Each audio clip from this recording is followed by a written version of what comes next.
विमान दुर्घटना के बाद हम एक सुनसान द्वीप पर फंस गए, लेकिन पूरे द्वीप पर मैं ही इकलौता आदमी था।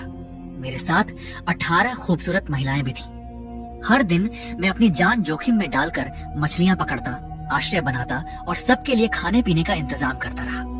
लेकिन किसी ने यह कह दिया कि शायद मेरी नीयत उन पर खराब हो सकती है, और बस इसी शक के आधार पर मुझे आश्रय से बाहर निकाल दिया गया। ठीक उसी पल मेरे भीतर आइलैंड सिस्टम जाग उठा। देखते ही देखते पूरे द्वीप पर भयंकर तूफान और मूसलाधार बारिश शुरू हो गई। ठंड से वे सभी लड़कियां कांपने लगी। जब जहरीले कीड़े उन्हें डस रहे थे और वे दर्द से चीख रही थीं, तब मैं अपनी गुफानुमा भट्टी में आराम से सीख कबाब और भुना हुआ मांस खा रहा था। वही मशहूर अभिनेत्री जिसने सबसे पहले मुझे आश्रय से बाहर निकालने की बात कही थी, अब हाथ जोड़कर मुझसे बोली, कृपया मुझे खाने का एक टुकड़ा दे दो। उस समय मैं समुद्र तट पर बैठा किनारे पर फंसी एक मछली साफ कर रहा था कि तभी सुविवे की तेज आवाज सुनाई दी। जो लोग लिंग फेंक को आश्रय से बाहर निकालने के पक्ष में है, हाथ उठाए। उसने चारों ओर देखते हुए कहा, यहाँ सिर्फ वही एक आदमी है।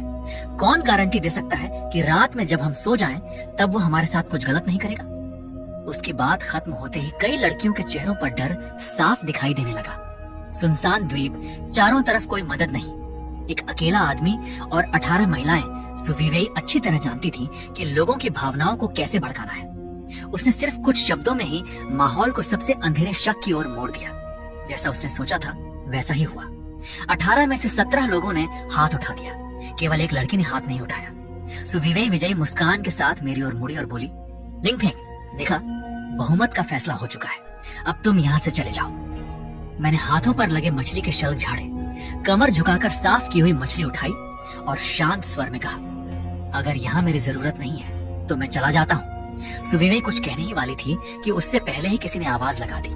तभी चिल्लान उठी और मेरे सामने आकर बोली, युवा जरा रुको, गुस्सा मत करो, इनकी चिंता भी पूरी तरह गलत नहीं है। मेरे पास एक बीच का रास्ता है। दिन में तुम यहाँ आकर सबके साथ काम करो, लेकिन रात होते ही चट्टानों के पास जाकर अलग सोना।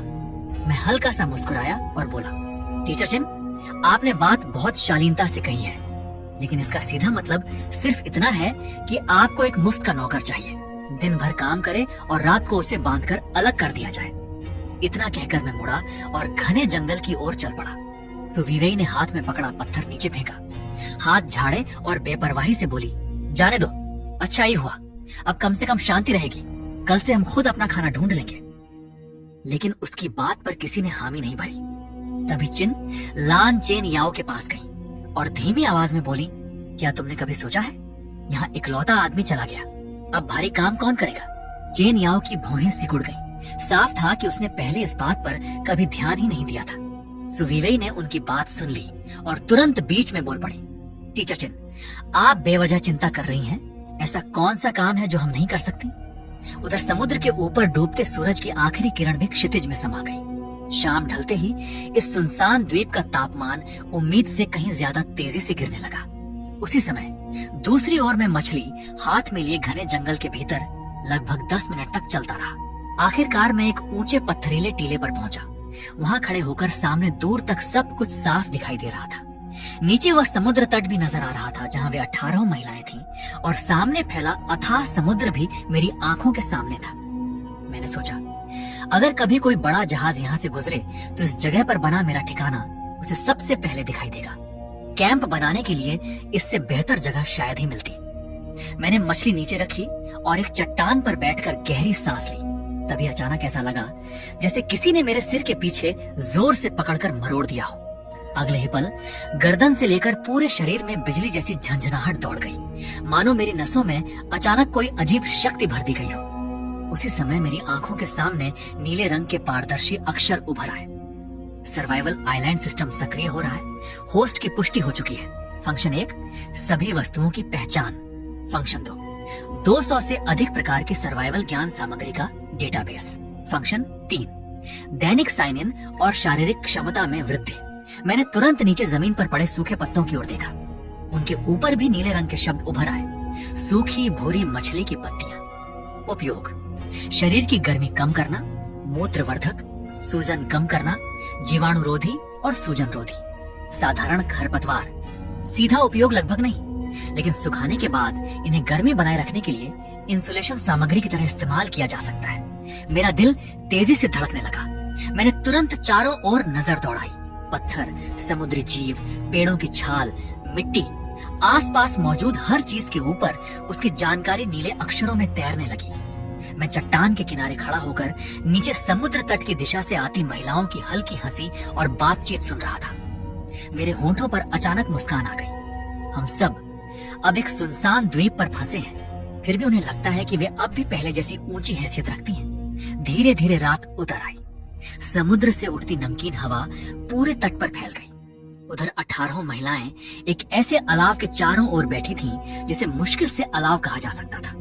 टिमटिमाती आग की रोशनी उनके चेहरों पर पड़ रही थी, जिससे कभी उनका चेहरा चमक उठता तो कभी अंधेरे में डूब जाता। अलाव के पास ब्रेड और छोटे छोटे केक के कुछ पैकेट बिखरे पड़े थे। सामान्य दिनों में यही चीजें उनके सामने रख दी जाती तो शायद वे एक नजर भी न डालती, लेकिन अब हालात बदल चुके थे।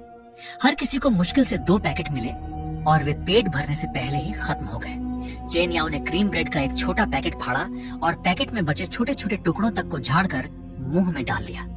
तापमान लगातार गिरता जा रहा था और समुद्र से उठती ठंडी हवा बार बार शरीर की हड्डियों तक चुभ रही थी। तभी सु विवेई अचानक हंस पड़ी और बोली, बताओ अभी वह लिंग फेंक किस हालत में होगा? लेकिन किसी ने उसकी बात का जवाब नहीं दिया। वह फिर बोली, मैं दावे से कह सकती हूँ कि पूरे इस द्वीप पर हमारे अलावा कहीं आग नहीं जल रही होगी। वो इस समय किसी अंधेरे कोने में दुबका बैठा कच्ची मछली खा रहा होगा, ठंड से कांपते हुए कुत्ते की तरह सिकुड़ा होगा और ऊपर से जंगली जानवरों का डर भी अलग। इसी बीच सुपरमॉडल लिन यानी अपने लंबे पैरों को दोनों बाहों से कसकर पकड़ लिया और धीमी आवाज में बोली, मुझे खाना खाना है, अपने बड़े और मुलायम बिस्तर पर सोना है और एक गर्म पानी से नहाना है। इतना कहते कहते उसकी आवाज भर्रा गई और वह रोने लगी। उसकी रुलाई जैसे संक्रामक थी। किसी की आंखों से आंसू बहने लगे तो कोई चुपचाप सिसकने लगा। कुछ देर तक वहां सिर्फ सन्नाटा छाया रहा। अचानक किसी ने घबराकर चिल्लाया, अरे जल्दी देखो, उधर रोशनी दिखाई दे रही है। सबने आवाज की दिशा में देखा।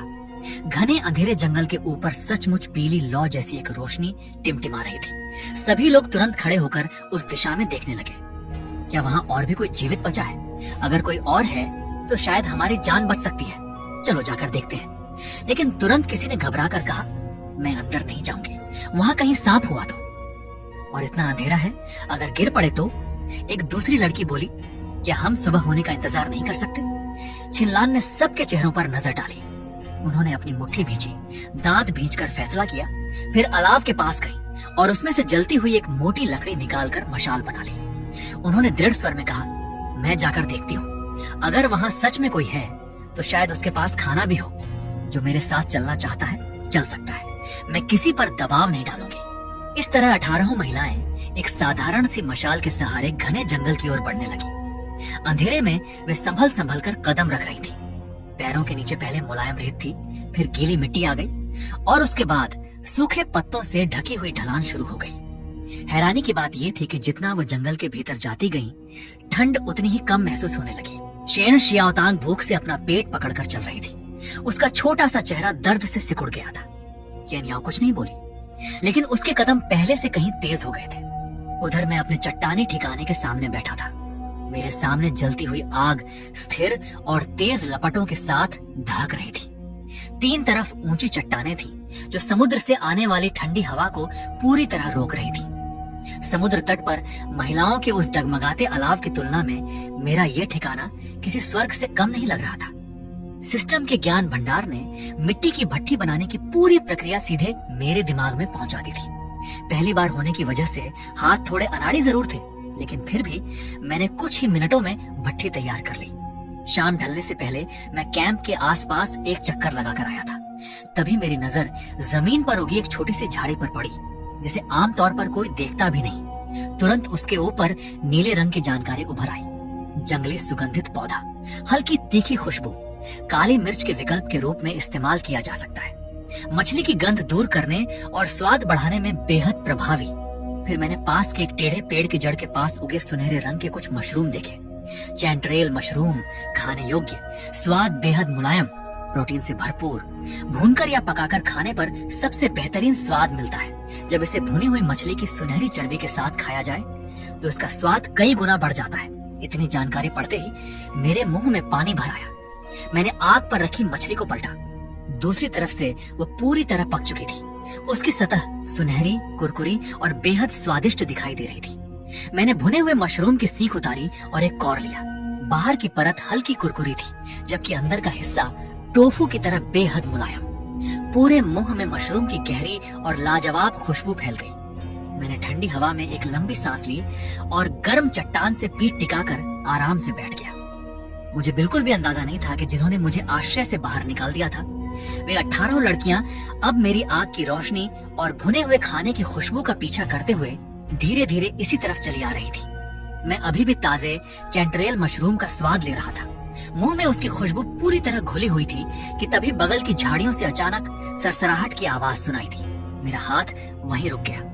मैंने तुरंत मुंह का निवाला निकला और पल भर में पूरी तरह सतर्क हो गया। इस सुनसान द्वीप पर जंगली जानवरों की कोई कमी नहीं थी। कहीं भुनी हुई मछली की खुशबू सूंघकर कोई शिकारी तो इधर नहीं आ गया। मैंने फौरन दाहिने हाथ से वह मुट्ठी जितना बड़ा पत्थर उठा लिया, जिसे शाम होने से पहले ही एहतियात के तौर पर तैयार करके रखा था। मेरी बाह की मांसपेशियां तन गईं और मेरी नजरें आवाज आने वाली झाड़ियों पर टिक गईं। अगर कोई जंगली जानवर झपट कर बाहर आता तो अगले ही पल वह पत्थर पूरी ताकत से उसकी तरफ उड़ चुका होता। लेकिन तभी झाड़ियों की पत्तियां एक गोरे और नाजुक हाथ ने धीरे से हटाई। अगले ही पल पत्तों के पीछे से गोल चेहरे और हल्के से बेबी फेस वाली एक लड़की बाहर आई। वह शेन शियाओतांग थी। उसके बाल पूरी तरह बिखरे हुए थे। माथे पर पसीने से भीगी कुछ लटें चिपकी हुई थी। उसकी पहचान बन चुकी बड़ी बड़ी आंखें इस समय हैरानी से पूरी खुली हुई थी। हम दोनों के बीच करीब 10 मीटर का फासला था और उसी दूरी पर खड़े होकर हम दोनों कुछ पल तक एक दूसरे को स्तब्ध होकर देखते रह गए। शेन शियाओतांग के पीछे अंधेरे से एक और आवाज आई, शियाओतांग आगे क्यों नहीं बढ़ रही? बात पूरी भी नहीं हुई थी कि छिन लान भी झाड़ियों से बाहर आ गई। उनके हाथ में जो लकड़ी मशाल के रूप में थी वह लगभग पूरी जल चुकी थी। अब उसका सिर्फ आधा हिस्सा बचा था, जिसे वह डंडे की तरह कसकर पकड़े हुए थी। जैसे ही उनकी नजर अलाव के पास सुरक्षित बैठे मुंह पर पड़ी, उनके कदम अचानक रुक गए। उनके चेहरे पर साफ हैरानी झलक उठी। तभी मुझे समझ आया कि मुझे ढूंढते ढूंढते वे सभी यहाँ तक पहुंच गई थी। लेकिन मैंने अपनी सतर्कता बिल्कुल कम नहीं की। जंगल से एक एक करके बाकी लड़कियां भी बाहर आने लगी। उन्हें देखकर मैंने हाथ में पकड़े पत्थर को और कसकर पकड़ लिया। इस सुनसान द्वीप पर इंसान का दिल सबसे ज्यादा खतरनाक हो सकता था। दिन में यही लोग मुझे आश्रय से निकाल चुके थे।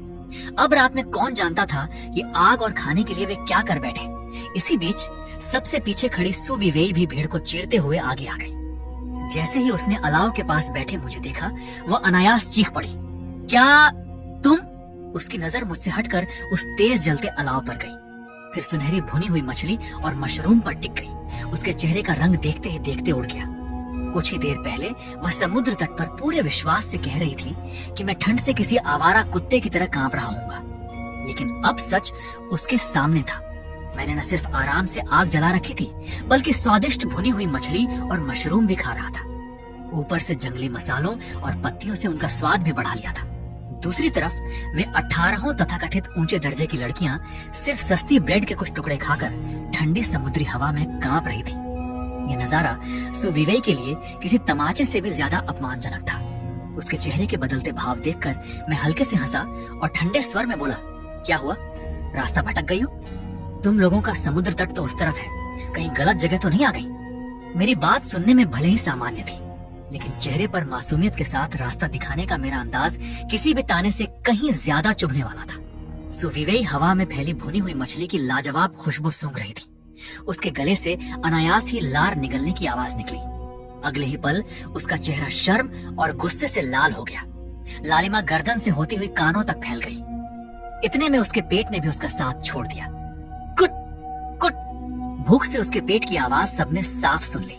वह शर्म छिपाते हुए ऊंची आवाज में बोली, लिंगफेंग, हम सब ठंड और भूख से बेहाल हैं। इतनी मुश्किल से तुम्हें ढूंढकर यहाँ पहुंचे हैं और तुम अकेले बैठकर मजे से खाना खा रहे हो। तुम इतने स्वार्थी कैसे हो सकते हो? उसकी बात सुनकर भीड़ में खड़ी कुछ और लड़कियों ने भी सहमति में सिर हिला दिया। उनकी नजरों में जैसे मुझे ही गलत ठहराया जा रहा था। उन्हें देखकर मुझे हंसी आ गई। इन लोगों की सोच सचमुच कमाल थी। शायद इन्हें अब भी लगता था कि वे सभ्य समाज में हैं, जहाँ किसी पर भी स्वार्थी होने का ठप्पा लगा दो और सामने वाला अपराध बोध में झुक जाएगा। मैंने ठंडे स्वर में कहा। स्वार्थी, दिन में जब तुम लोगों ने मुझे कैंप से निकाल दिया था, तब क्या तुम में से किसी ने एक बार भी सोचा था कि मैं जिंदा रहूंगा या मर जाऊंगा? उस समय किसी को अपना स्वार्थ याद नहीं आया, और अब तुम लोगों में इतनी हिम्मत है कि मुझसे सवाल पूछ रही हो? मेरी बात सुनते ही सुविवेक का चेहरा और भी लाल पड़ गया।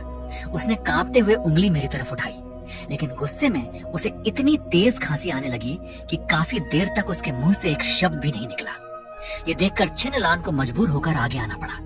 उन्होंने झिझकते हुए एक कदम बढ़ाया और धीमे स्वर में कहा, लिंग फेंक, हम यहाँ झगड़ा करने नहीं आए हैं। सब लोग सचमुच बहुत ठंड और भूख से परेशान हैं। क्या तुम अपना थोड़ा सा खाना सबके साथ बांट सकते हो? ये कहते समय उन्हें खुद अपने शब्द भारी लग रहे थे। शर्म के कारण वह मेरी आंखों में देखने की हिम्मत भी नहीं जुटा पा रही थी। आखिर दिन में उन्होंने ही मुझे कैंप से निकाल दिया था, और अब रात होते ही उसी इंसान के सामने खाना मांगने आना किसी के लिए भी आसान या सम्मानजनक बात नहीं थी। मैंने तिरस्कार भरी हंसी हंसते हुए कहा, टीचर छिन, मेरी याददाश्त थोड़ी कमजोर है, जरा याद दिलाइए तो, दिन में किसने कहा था कि मैं दिन भर बैल की तरह काम करूं और रात होते ही कहीं और जाकर सो जाऊं? छिनलान के होंठ हल्के से हिले, लेकिन उनके मुंह से एक भी शब्द नहीं निकला। उनका चेहरा कभी लाल पड़ रहा था तो कभी सफेद। 30 साल से ज्यादा समय से वह मनोरंजन जगत में थी। न जाने कितने उतार चढ़ाव देख चुकी थी, लेकिन इस सुनसान द्वीप पर एक युवा लड़के के सामने इस तरह निरुत्तर हो जाएंगी, ये उन्होंने कभी नहीं सोचा था। लेकिन मेरा इरादा उन्हें इतनी आसानी से छोड़ने का नहीं था। मैंने अपनी नजर सुविवेक पर टिकाई और कहा, और बताओ, वह कौन थी जिसने कहा था कि मैं खतरा हूँ? किसने सबको उकसाकर वोट करवाया और मुझे कैंप से बाहर निकलवा दिया? अचानक सबके सामने नाम पुकारे जाने पर सुविवेक की गर्दन तन गई। उसने जबरन खुद को संभालते हुए कहा, मैंने जो किया वह सबकी सुरक्षा के लिए किया था। सबकी सुरक्षा। मैंने हल्की हंसी के साथ सींग पर लगा आखिरी भुना हुआ मशरूम मुंह में डाल लिया। उसे आराम से चबाकर खाया, फिर खाली लकड़ी की सींग उठाकर सीधे जलती आग में फेंक दी। इसके बाद मैंने सामने खड़ी उन लड़कियों की ओर देखा। उनके कपड़े अस्त व्यस्त थे, चेहरे थकान और भूख से मुरझाए हुए थे।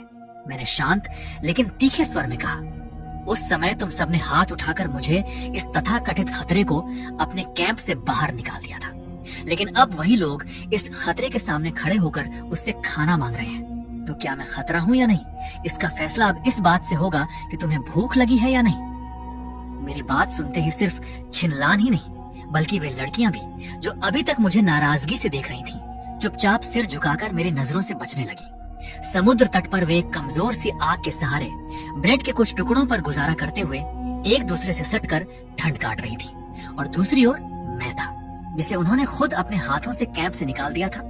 लेकिन अब वही आदमी सुरक्षित चट्टानी आश्रय में बैठा था। सामने तेज जलती आग थी, भुनी हुई मछली की खुशबू चारों ओर फैली हुई थी, और पूरा ठिकाना गर्म और आरामदायक था। यह अंतर उनके लिए किसी कठोर सच्चाई से कम नहीं था। उसी समय शेन शियाओतांग की नजर मेरे हाथ में पकड़ी रस टपकाती भुनी हुई मछली पर गई। फिर उसने इस गर्म और हवा से सुरक्षित चट्टानी आश्रय को देखा। उसकी आंखें तेजी से घूमी, मानो उससे कोई उपाय सूझ गया हो। वह उछलते हुए 2 कदम मेरी ओर बढ़ी और अपने मासूम से चेहरे पर सबसे प्यारी मुस्कान लाकर बोली, भैया, पहले जो हुआ उसमें हमारी गलती थी। मैं आपसे माफी मांगती हूँ। क्या मुझे थोड़ा सा खाना मिल सकता है? मुझे सच में बहुत भूख लगी है। दोपहर से अब तक मैंने सिर्फ ब्रेड का एक छोटा सा टुकड़ा ही खाया है। उसकी मासूम और दयनीय शक्ल देखकर मेरे चेहरे पर भी अचानक एक मुस्कान फैल गई। वह मुस्कान इतनी चमकदार थी कि शेन शियाओतांग को सचमुच लगा कि उसकी बात असर कर गई है। उसकी आंखें खुशी से चमक उठी। उसने मन ही मन सोचा, काम बन गया। जैसे ही वह एक कदम और मेरी तरफ बढ़ने लगी, मैंने उसी मुस्कुराते हुए चेहरे के साथ बेहद साफ और ठंडे स्वर में सिर्फ 2 शब्द कहे, दफा हो जाओ। मैंने उसकी मासूमियत भरी अदाएं देखकर मन ही मन उपहास किया। मेरे सामने ये मासूम बनने का नाटक किस लिए? क्या मासूम चेहरा भूख मिटा सकता है या फिर रात की ठंड से बचा सकता है? मैंने उनकी ओर दोबारा देखने की भी जरूरत नहीं समझी। बस चुपचाप मुड़कर आग पर रखी भुनी हुई मछली को पलटने और सींखों को ठीक करने लगा। जब शेन शियाओतांग को यकीन हो गया कि उसे मुझसे जरा भी हमदर्दी नहीं मिलने वाली, तो उसने बेबसी से अपनी नाक सुड़क ली और चुपचाप पीछे हट गई। तभी भीड़ के भीतर से एक गंभीर आवाज सुनाई दी, हम तुम्हारा खाना मुफ्त में नहीं मांगेंगे, हम बदले में तुम्हें कुछ दे सकते हैं। चेन याओ एक कदम आगे बढ़ी। अलाव की रोशनी उसके बेहद खूबसूरत चेहरे पर पड़ रही थी। उसका चेहरा इतना नाजुक और आकर्षक था कि मानो किसी चित्रकार की बनाई हुई तस्वीर हो। वह पूरी गंभीरता से मेरी ओर देख रही थी। मैंने हल्के से भौं उठाई। मन ही मन हंसी भी आ गई। ये लोग खुद भीख मांगने की हालत में यहाँ पहुंचे हैं। ऐसी हालत में आखिर इनके पास ऐसा क्या बचा है जिसे ये मेरे साथ बदले में देने की बात कर रही है। पहले भाग में आप लोगों ने देखा था कि विमान क्रैश होने से मैं 18 महिलाओं के साथ एक आइलैंड में फंस गया था। मैं अमीर महिलाओं के बीच अकेला आदमी था। मुझे लगा था कि जब तक कोई बाहरी मदद नहीं मिलती तब तक सब साथ में समय बिताएंगे। मैं सभी के लिए खाना जमा किया, रहने के लिए झाड़ियों और लकड़ियों से घर बनाया, पर मुझे उन लोगों ने ये कहकर वहाँ से निकाल दिया कि तुम आदमी हो और आदमियों को खुद पर कंट्रोल नहीं रहता। अगर तुम रात में हमारे साथ कोई कांड कर दिए तो हम कोई रिस्क नहीं ले सकते। मुझे बहुत बुरा लगा। मैंने जमा किए खाना खाने के बाद, सारा काम करवाने के बाद मुझे निकाल दिया। मैं चुपचाप वहाँ से चला गया, पर मन में एक खुनस रह गई। दोस्तों, पूरी कहानी तो एक्सप्लेन नहीं कर सकता, इसलिए पहले भाग को देख लेना। चलिए आगे की कहानी देखते हैं। ये 13 लाख की कस्टम डिजाइनर नेकलेस तुम्हारी होगी, लेकिन बदले में तुम्हें हर दिन अपना आधा खाना हमारे साथ बांटना होगा। सबसे पहले सु वेई वेई बेचैन हो गई। उसने तुरंत चेन याओ का हाथ पकड़ लिया और बोली, दीदी याओ, आप पागल हो गई हैं क्या? उसकी उन 2-4 मछलियों के लिए इतनी महंगी नेकलेस देना बिल्कुल भी फायदा नहीं है। चेन याओ ने शांत स्वर में कहा, बात फायदे या नुकसान की नहीं है, बात ईमानदारी की है। हमें खाना चाहिए तो बदले में बराबर की कीमत भी देनी होगी। मैं अलाव के पास खड़ा उन लोगों को बड़ी गंभीरता से खाना और नेकलेस की अदला बदली पर चर्चा करते हुए देख रहा था। क्या इन्हें सच में लगता है कि इन चमकदार पत्थरों की इस वीरान सुनसान द्वीप पर कोई कीमत है? मेरे दाहिने हाथ में पकड़ा पत्थर धीरे धीरे नीचे आ गया। मेरी आवाज में गुस्सा नहीं था, सिर्फ बेबसी और थकान थी। तुम लोगों की चर्चा खत्म हुई या नहीं? अगर हो गई हो तो अब यहाँ से चले जाओ। मेरा खाना खाने में बाधा मत डालो। चेन याओ के हाथ रुक गए। उसने अपनी हथेली में रखी नेकलेस को देखा, फिर एक लंबी सांस लेकर मेरी ओर इशारा करते हुए पूछा, तो तुम्हारा मतलब क्या है? मैं हल्का सा मुस्कुराया और बोला, क्या ये चीज खाई जा सकती है? क्या इससे प्यास बुझ जाएगी? क्या ये मेरे लिए लकड़ी काट सकती है, मांस काट सकती है या मछली के शल्क उतार सकती है? मैंने हाथों की धूल झाड़ी और कहा, इस द्वीप पर तुम्हारी इस नेकलेस की कीमत एक जंग लगे फल काटने वाली छुरी से भी कम है। कम से कम वह छुरी रस्सी काट सकती है, लकड़ी छील सकती है और शिकार तैयार करने में काम आ सकती है। लेकिन तुम्हारी ये नेकलेस मैं किस काम में लाऊं? गले में पहनकर जंगल में जाकर सुंदरता प्रतियोगिता जीतूं? मैंने अपने लकड़ी के स्टैंड पर रखी भुनी हुई मछली की ओर इशारा करते हुए कहा, इस जगह पर खाना ही जिंदगी है, जीते रहने की सबसे बड़ी गारंटी। आधी मछली तो छोड़ो, मैं इसका एक टुकड़ा भी किसी को नहीं दूंगा। और तुम चाहती हो कि मैं आगे से हर दिन अपना आधा खाना तुम्हें देता रहूं? इतनी रात में भी दिन के सपने देख रही हो क्या? सु वेई वेई यह सुनकर खुद को रोक नहीं पाई। वो आगे बढ़कर बोली, लिन फेंक, हद मत करो। याओ दीदी, तुम्हारे साथ सौदा करने को तैयार हैं, ये तुम्हारी किस्मत है। 1 लाख से भी ज्यादा कीमत की चीज तुम्हारी नजर में कबाड़ बन गई। चेन याओ ने सिर झुकाकर अपनी हथेली में रखी नेकलेस को देखा। उसकी उंगलियां धीरे धीरे मुड़ी और उसने उसे कसकर अपनी मुट्ठी में दबा लिया। उसके होंठ हल्के से हिले, जैसे कुछ कहना चाहती हो, लेकिन उसके पास कोई जवाब नहीं था, क्योंकि मेरी कही हर बात सच थी। इस द्वीप पर हीरे पेट नहीं भर सकते और सोना ठंड से नहीं बचा सकता। फिर उसने सु वेई वेई का हाथ पकड़कर धीरे से कहा, वेई वेई, बस अब कुछ मत कहो। सु वेई वेई ने होंठ भींच लिए और उसके मुंह तक आए शब्द वापस गले में ही अटक गए। मैंने उनकी ओर दोबारा देखने की भी जरूरत नहीं समझी। सीधे अलाव के पास बैठ गया और स्टैंड से अच्छी तरह सिक चुकी मछली उतार ली। उसकी खाल सुनहरी और कुरकुरी हो चुकी थी। दरारों से निकलती चर्बी अब भी चटचटा रही थी और छोटे छोटे बुलबुले बना रही थी। मैंने फूंक मारकर उसे थोड़ा ठंडा किया और पीठ वाले हिस्से से एक बड़ा सा कौर तोड़कर मुंह में डाल लिया। गर्मी से मुंह जल गया तो मैं फूंके मारते हुए बोला, स्वाद थोड़ा फीका है, अगली बार कहीं से थोड़ा नमक भी ढूंढना पड़ेगा। उधर 18 जोड़ी आंखें मेरी हर हरकत पर टिकी थी। मैं जितनी बार एक कौर चबाता, उतनी ही बार किसी न किसी के गले से लार निगलने की आवाज आती। रात की खामोशी में वह बार बार उठती निगलने की आवाजें बेहद साफ और चुभने वाली लग रही थी। चिनलान ने धीरे से अपनी आंखें बंद कर ली। वह समझ चुकी थी कि आज रात लिन फेंक से उन्हें खाने का एक टुकड़ा भी नहीं मिलने वाला। अब यहाँ और रुके रहने का मतलब सिर्फ अपनी बेइज्जती करवाना था। सु वेइवेई ने ठंडी आवाज में नाक सिकोड़ते हुए एक बार फिर ताना मारा, लेकिन चेन याओ उसे साथ खींचते हुए बाकी लोगों के पीछे चल पड़ी। मैंने उनकी तरफ देखा तक नहीं और आराम से अपनी मछली खाता रहा। 18 लोगों में से 17 चले गए, लेकिन एक अब भी वहीं खड़ा था। झाओ या शुरू से आखिर तक एक भी शब्द नहीं बोली थी। इस खुली जगह पर कदम रखते ही उसकी नजर उस भुनी हुई मछली पर टिक गई थी और अब तक एक पल के लिए भी नहीं हटी थी। इस समय जब बाकी सभी लोग जा चुके थे, वो अब भी वहीं जड़ बनी खड़ी थी, मानो उसके पैर जमीन से चिपक गए हों। उसकी नजरें मेरी तरफ नहीं बल्कि मेरे हाथ में पकड़ी उस मछली पर टिकी थी। उसके हाथ में जो मछली थी वो पहले ही जगह जगह से कुतरी जा चुकी थी, फिर भी उसका ज्यादातर हिस्सा बचा हुआ था।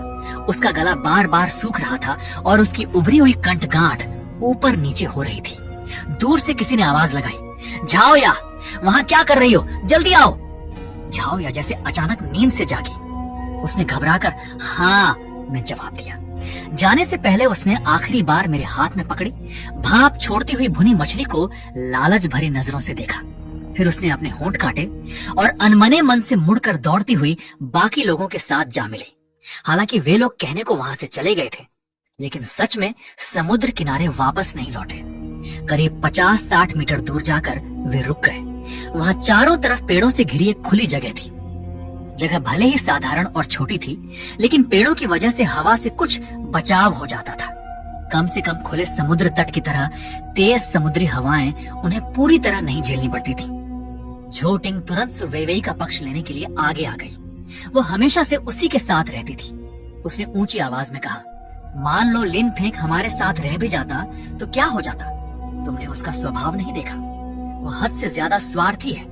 खुद मछली भूनकर खा रहा है और एक निवाला तक किसी को नहीं दे रहा। क्या तुम्हें लगता है कि अगर वह हमारे साथ रहता तो अचानक इतना दयालु बन जाता? उसकी बात खत्म होते ही फांग शियाओमान भी उछलकर सामने आ गई। उसने उंगली उठाकर लिन शींग की ओर इशारा किया। बाकी सब छोड़ो, क्या तुम्हारी कोई गलती नहीं थी?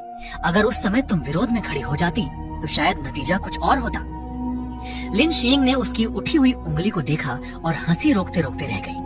वह व्यंग्य से बोली, बाकी सब छोड़ दूं? फांग शियाओमान, पहले खुद सुनो कि तुम कैसी बातें कर रही हो।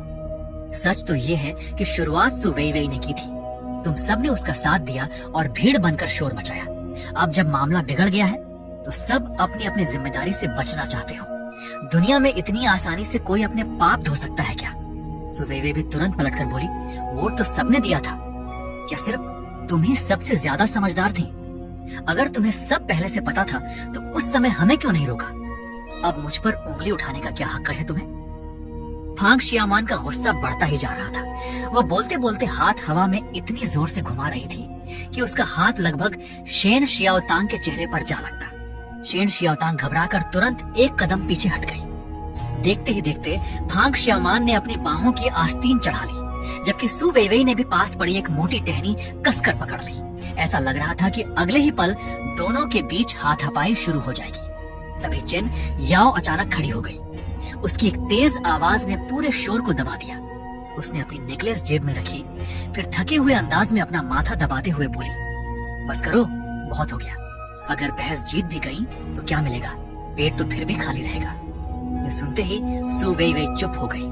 चेन याओ की आवाज अब पहले से नरम थी। उसने नजर उठाकर किनारे चुपचाप बैठी चिनलान की ओर देखा। चिन दीदी, आपने हम सबसे ज्यादा दुनिया देखी है, आपका अनुभव भी सबसे ज्यादा है। अब हमें आगे क्या करना चाहिए? चिनलान मन ही मन कड़वाहट भरी मुस्कान हंसी। वह पेड़ का सहारा लेकर खड़ी हुई, सब पर एक नजर डाली और बोली, सबसे पहले यह मानकर चलो कि हो सकता है बचाव दल देर से पहुंचे या जल्दी बिल्कुल ना आए। हमें उसी हिसाब से तैयारी करनी होगी। आज रात अब और कुछ नहीं करेंगे। सब लोग जितना हो सके आराम करो। कल सुबह होते ही काम बांटेंगे। कुछ लोग पानी का स्रोत ढूंढेंगे, कुछ खाने की तलाश करेंगे और बाकी लोग रहने के लिए एक झोपड़ी बनाएंगे। एक एक काम करके आगे बढ़ेंगे।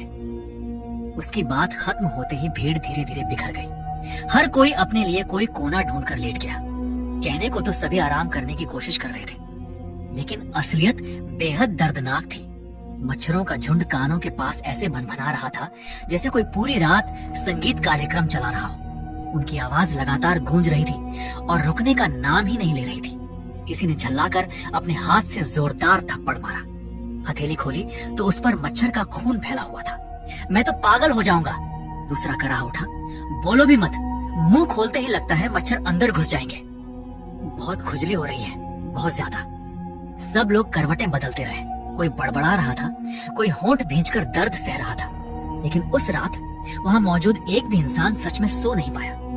उधर उनसे कुछ दर्जन मीटर दूर चट्टानों के बीच बने मेरे ठिकाने में हालात बिल्कुल अलग थे।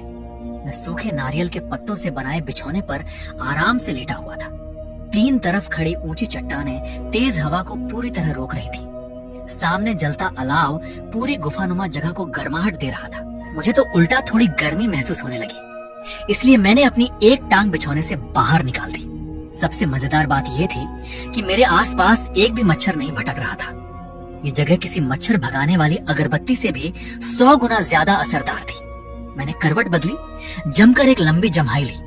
होंठों पर हल्की मुस्कान आई और आंखें बंद करने के सिर्फ 3 सेकंड बाद गहरी नींद में सो गया। उधर महिलाओं के शिविर में अलाव लगभग बुझ चुका था। सिर्फ कुछ लाल अंगारे रात की हवा में टिमटिमा रहे थे। झाओ या एक मोटे पेड़ के सहारे बैठी थी। उसने दोनों घुटनों को सीने से कसकर लगाया हुआ था। तभी उसका पेट एक बार फिर जोर से गुर्राया। उसने अपना चेहरा घुटनों में छिपा लिया और होठों को दांतों से दबा लिया ताकि उसकी सिसकियां बाहर न निकल सके। सुबह हल्की हल्की रोशनी फैलने लगी। जब सूरज की पहली किरण चट्टानों के बीच बने मेरे ठिकाने में आकर पड़ी तो मेरी आंख अपने आप खुल गई। मैंने आलस से भरी अंगड़ाई ली। पूरा शरीर इतना तरोताजा महसूस हो रहा था कि लगता ही नहीं था मैंने रात किसी वीरान द्वीप पर बिताई है। उसी समय मेरी आंखों के सामने नीले रंग की कुछ लिखावट चमकी। साइन इन सफल, शारीरिक क्षमता +1। आज की बढ़ोतरी पहले दिन जितनी जबरदस्त नहीं थी, लेकिन बूंद बूंद से ही घड़ा भरता है। अगर यह सिलसिला ऐसे ही चलता रहा तो एक दिन मेरा शरीर असाधारण रूप से ताकतवर हो जाएगा। मैंने मुट्ठी कसकर देखी। सचमुच कल की तुलना में मेरी ताकत फिर थोड़ी बढ़ गई थी। मैं खड़ा हुआ, शरीर को हल्का सा स्ट्रेच किया और आसपास पानी का कोई स्रोत और नाश्ते के लिए कुछ खाने की तलाश में निकलने ही वाला था। तभी एक तीखी चीख ने सुबह की शांति को चीर कर रख दिया। वो आवाज कुछ दर्जन मीटर दूर महिलाओं के शिविर की दिशा से आई थी, इतनी तेज कि पेड़ों पर बैठे पक्षी भी घबराकर उड़ गए। उसके तुरंत बाद चीखें, रोने की आवाजें और भागते कदमों की धम धम सब एक साथ गूंजने लगे। जो लोग अभी तक जमीन पर लेटे थे वे घबराकर एक झटके में उठ खड़े हुए और चारों दिशाओं में भागने लगे। कोई नंगे पैर नुकीले पत्थर पर चढ़ गया और दर्द से चीख उठा। कोई घबराहट में सीधे झाड़ियों में जा घुसा, जहां पेड़ों की टहनियों ने उसके शरीर पर कई जगह खरोंचें डाल दी। फांग शियाओमान जमीन पर बिल्कुल जड़ होकर बैठी थी। उसका पूरा शरीर बुरी तरह कांप रहा था। उसकी दाहिनी पिंडली पर एक चमकीले हरे रंग का सांप आराम से कुंडली मारकर बैठा था। सांप कहाँ है? हे भगवान, मुझे घर जाना है। आंसू बिना रुके उसकी आंखों से बहने लगे। उसके होंठ लगातार कांप रहे थे, लेकिन वह जोर से रोने की हिम्मत भी नहीं जुटा पा रही थी। डर ने उसकी आंखों को पूरी तरह भर लिया था। वह कांपती हुई नजरों से करीब 10-15 मीटर दूर खड़ी सुवेइवेई को देखने लगी और लगभग गिड़गिड़ाते हुए बोली, प्लीज मुझे बचा लो। सुवेइवेई का चेहरा पल भर में सफेद पड़ गया। उसके होंठ कांप रहे थे। उसने मुंह तो खोला, लेकिन डर के मारे उसके गले से एक शब्द भी बाहर नहीं निकला। सुवेइवेई के पैर जैसे जमीन में धंस गए थे। वो आगे बढ़ना चाहती थी, लेकिन डर के मारे एक कदम भी नहीं चला पा रही थी। बाकी लोगों की हालत भी उससे अलग नहीं थी। जो सबसे पास खड़े थे वे भी पीछे हटते हटते पेड़ों के पीछे जाकर छिप गए। कोई सिर्फ आधा चेहरा बाहर निकालकर इधर झांक रहा था। सच तो यह था कि वे फांग शियाओमान से भी ज्यादा डरे हुए थे। तभी अचानक एक हाथ आगे बढ़ा। जांग युए ने जमीन से बांह जितनी लंबी एक मजबूत लकड़ी उठा ली और धीरे धीरे फांग शियाओमान की ओर बढ़ने लगा। उसने धीमी आवाज में कहा, जरा और पीछे हटो। ये बांस का हरा सांप बैम्बू पिट वाइपर है। इसका जर बेहद खतरनाक होता है। इस हालत में अगर किसी को यह काट ले तो बचने की उम्मीद बहुत कम रहती है। फांग शियाओमान ने दोनों हाथों से अपना मुंह कसकर दबा लिया ताकि उसकी चीख बाहर न निकल सके। उसका चेहरा इतना सफेद पड़ चुका था कि उसमें खून की एक बूंद भी नहीं बची लग रही थी। आसपास खड़ी बाकी लड़कियां भी डर के मारे 2-3 कदम और पीछे हट गईं। उसी समय हरे रंग के उस सांप ने भी खतरे को महसूस कर लिया। उसने अपना त्रिकोणाकार सिर हल्का सा उठाया और फुफकारते हुए अपनी दो मुही जीभ बाहर निकाली। यांग युए ने सांस रोक ली। बहुत सावधानी से उसने लकड़ी का सिरा सांप और फांग शियाओमान की पिंडली के बीच बने छोटे से खाली स्थान में धीरे धीरे घुसाया। अगले ही पल उसने पूरी ताकत से लकड़ी झटका। हरा सांप हवा में उछलकर करीब 5-6 मीटर दूर जा गिरा। डप, वह सूखे पत्तों के ढेर पर गिरा। 2-3 बार तेजी से लहराया और फिर फुर्ती से पास की झाड़ियों में घुसकर आंखों से ओझल हो गया। तभी सुवेइवेई दौड़ती हुई फांग शियाओमान के पास पहुंची और उसके कंधे पकड़कर जोर जोर से हिलाने लगी। जब ये पक्का हो गया कि खतरा पूरी तरह टल चुका है, तब जाकर यांग युए ने राहत की सांस ली। उसने हाथ में पकड़ी लकड़ी लापरवाही से एक तरफ फेंकी और मुड़कर उन 3 लड़कियों के पास वापस चला गया। उधर फांग शियाओमान अभी भी लगातार रोए जा रही थी। उसकी सिसकियां रुकने का नाम नहीं ले रही थी। आखिरकार जियांग युए से भी यह सब देखा नहीं गया। उसने पलटकर चिनलान से कहा, उसे अब शांत कराइए। जो हो गया सो हो गया। अब सब लोग अपना अपना काम करें। अगर ऐसे ही समय बर्बाद करते रहे तो आज भी सबको भूखे पेट ही रहना पड़ेगा। उधर दूसरी तरफ मैं लगभग 1 घंटे से जंगल में घूम रहा था। मेरी बाहों में तरह तरह के जंगली फल और मशरूम भरे हुए थे। आज की तलाश काफी सफल रही थी। जहां जहां मेरी नजर सिस्टम के नीले निशान पर पड़ती, वहां रुकना तय था। जंगली रसभरी खाने योग्य, जंगली रामबुटान खाने योग्य, चैंटरेल मशरूम खाने योग्य, ये हरी जंगली सब्जी खाने योग्य। यहाँ तक कि मुझे जंगली मिर्च की भी कई झाड़ियां मिल गईं। उनकी लाल लाल मिर्चें टहनियों पर ऐसे लटक रही थीं जैसे लाल चमकते हुए रत्न हो। मैंने अपनी चाल तेज कर दी और कमर तक ऊंची झाड़ियों को हटाकर आगे बढ़ा। कुछ ही देर बाद एक छोटी सी पहाड़ी धारा दिखाई दी। ऊपर चट्टानों की दरारों से साफ पानी लगातार बहकर नीचे आ रहा था। तभी मेरी आंखों के सामने फिर नीले रंग की जानकारी उभर आई। सक्रिय पर्वतीय झरने का पानी, कोई हानिकारक जीवाणु नहीं, खनिजों की मात्रा संतुलित, सीधे पीने योग्य, पानी की गुणवत्ता उत्कृष्ट। मैं तुरंत आगे बढ़ा, घुटनों के बल बैठ गया और दोनों हथेलियों में पानी भरकर सीधे मुंह से पीने लगा। पानी इतना ठंडा, मीठा और ताजा था कि शहर की दुकानों में मिलने वाले महंगे मिनरल वाटर से भी कहीं बेहतर लगा। तभी मेरी नजर झरने के पश्चिमी किनारे की गीली मिट्टी पर पड़ी। वहां जानवर के पैरों के निशानों की एक साफ कतार बनी हुई थी। मैं तुरंत नीचे झुक गया और उन पदचिह्नों को ध्यान से देखने लगा। मैंने सिस्टम का गहन विश्लेषण मोड सक्रिय किया। कुछ ही क्षणों में नीले रंग की लिखावट फिर सामने उभर आई। वयस्क नर जंगली सुअर के पदचिह्न, अनुमानित वजन 180 किलोग्राम से अधिक, खतरे का स्तर अत्यधिक। मैंने गहरी सांस छोड़ी। हालांकि अब मेरी शारीरिक क्षमता आम इंसानों से काफी बेहतर हो चुकी थी, लेकिन अगर मैं निहत्था इस दानव जैसे जंगली सुअर से भिड़ गया तो नतीजा शायद वहीं खेल खत्म होने जैसा ही होता। मैं उन पदचिह्नों वाले इलाके से सावधानी से बचकर निकल गया और झरने के साथ साथ ऊपर की ओर बढ़ता रहा। जब मैंने सीने तक ऊंची आखिरी झाड़ी को हटाया तो मैं वहीं का वहीं ठिठक गया। मेरे सामने का दृश्य देखते ही आंखें फैल गईं। मेरे सामने एक खुला इलाका था जहां धूप में चमकते चौड़े चौड़े हरे पत्तों वाले जंगली केले के पेड़ खड़े थे। हर पेड़ पर केले के बड़े बड़े गुच्छे लटके हुए थे। उसी समय सिस्टम की नीली सूचनाएं एक के बाद एक तेजी से सामने आने लगी। जंगली केला खाने योग्य, चीनी की मात्रा अधिक, ऊर्जा का उत्कृष्ट स्रोत। मैंने बगल की ओर देखा। चट्टान से लिपटी हुई एक मोटी बेल पर गहरे बैंगनी रंग के फलों के गुच्छे लटक रहे थे। सिस्टम फिर लगातार जानकारी देने लगा। जंगली अंगूर खाने योग्य, खट्टे और मीठे स्वाद का संतुलन उत्कृष्ट, सीधे खाए जा सकते हैं। थोड़ा आगे जंगली पीले फलों के पेड़ भी थे। सिस्टम की खाने योग्य चीजों वाली हरी सूचनाएं इतनी तेजी से सामने आ रही थीं कि उन्हें पढ़ना भी मुश्किल हो गया। जहां तक नजर जाती, हर तरफ सिर्फ हरे रंग के खाने योग्य चिन्ह दिखाई दे रहे थे। मैं सोच ही रहा था कि पहले कुछ जंगली अंगूर तोड़कर साथ ले चलूं। तभी बाएं तरफ की झाड़ियों के पीछे से मुर्गियों की कुकड़ों कू जैसी आवाज सुनाई दी। मैं तुरंत सतर्क हो गया। सांस रोककर बहुत धीरे धीरे आवाज की दिशा में बढ़ा। झाड़ी के पीछे पहुंचने के बाद भी मैंने पत्तियां हटाने की हिम्मत नहीं की। सिर्फ उनके बीच बने छोटे से छेद से अंदर झांका।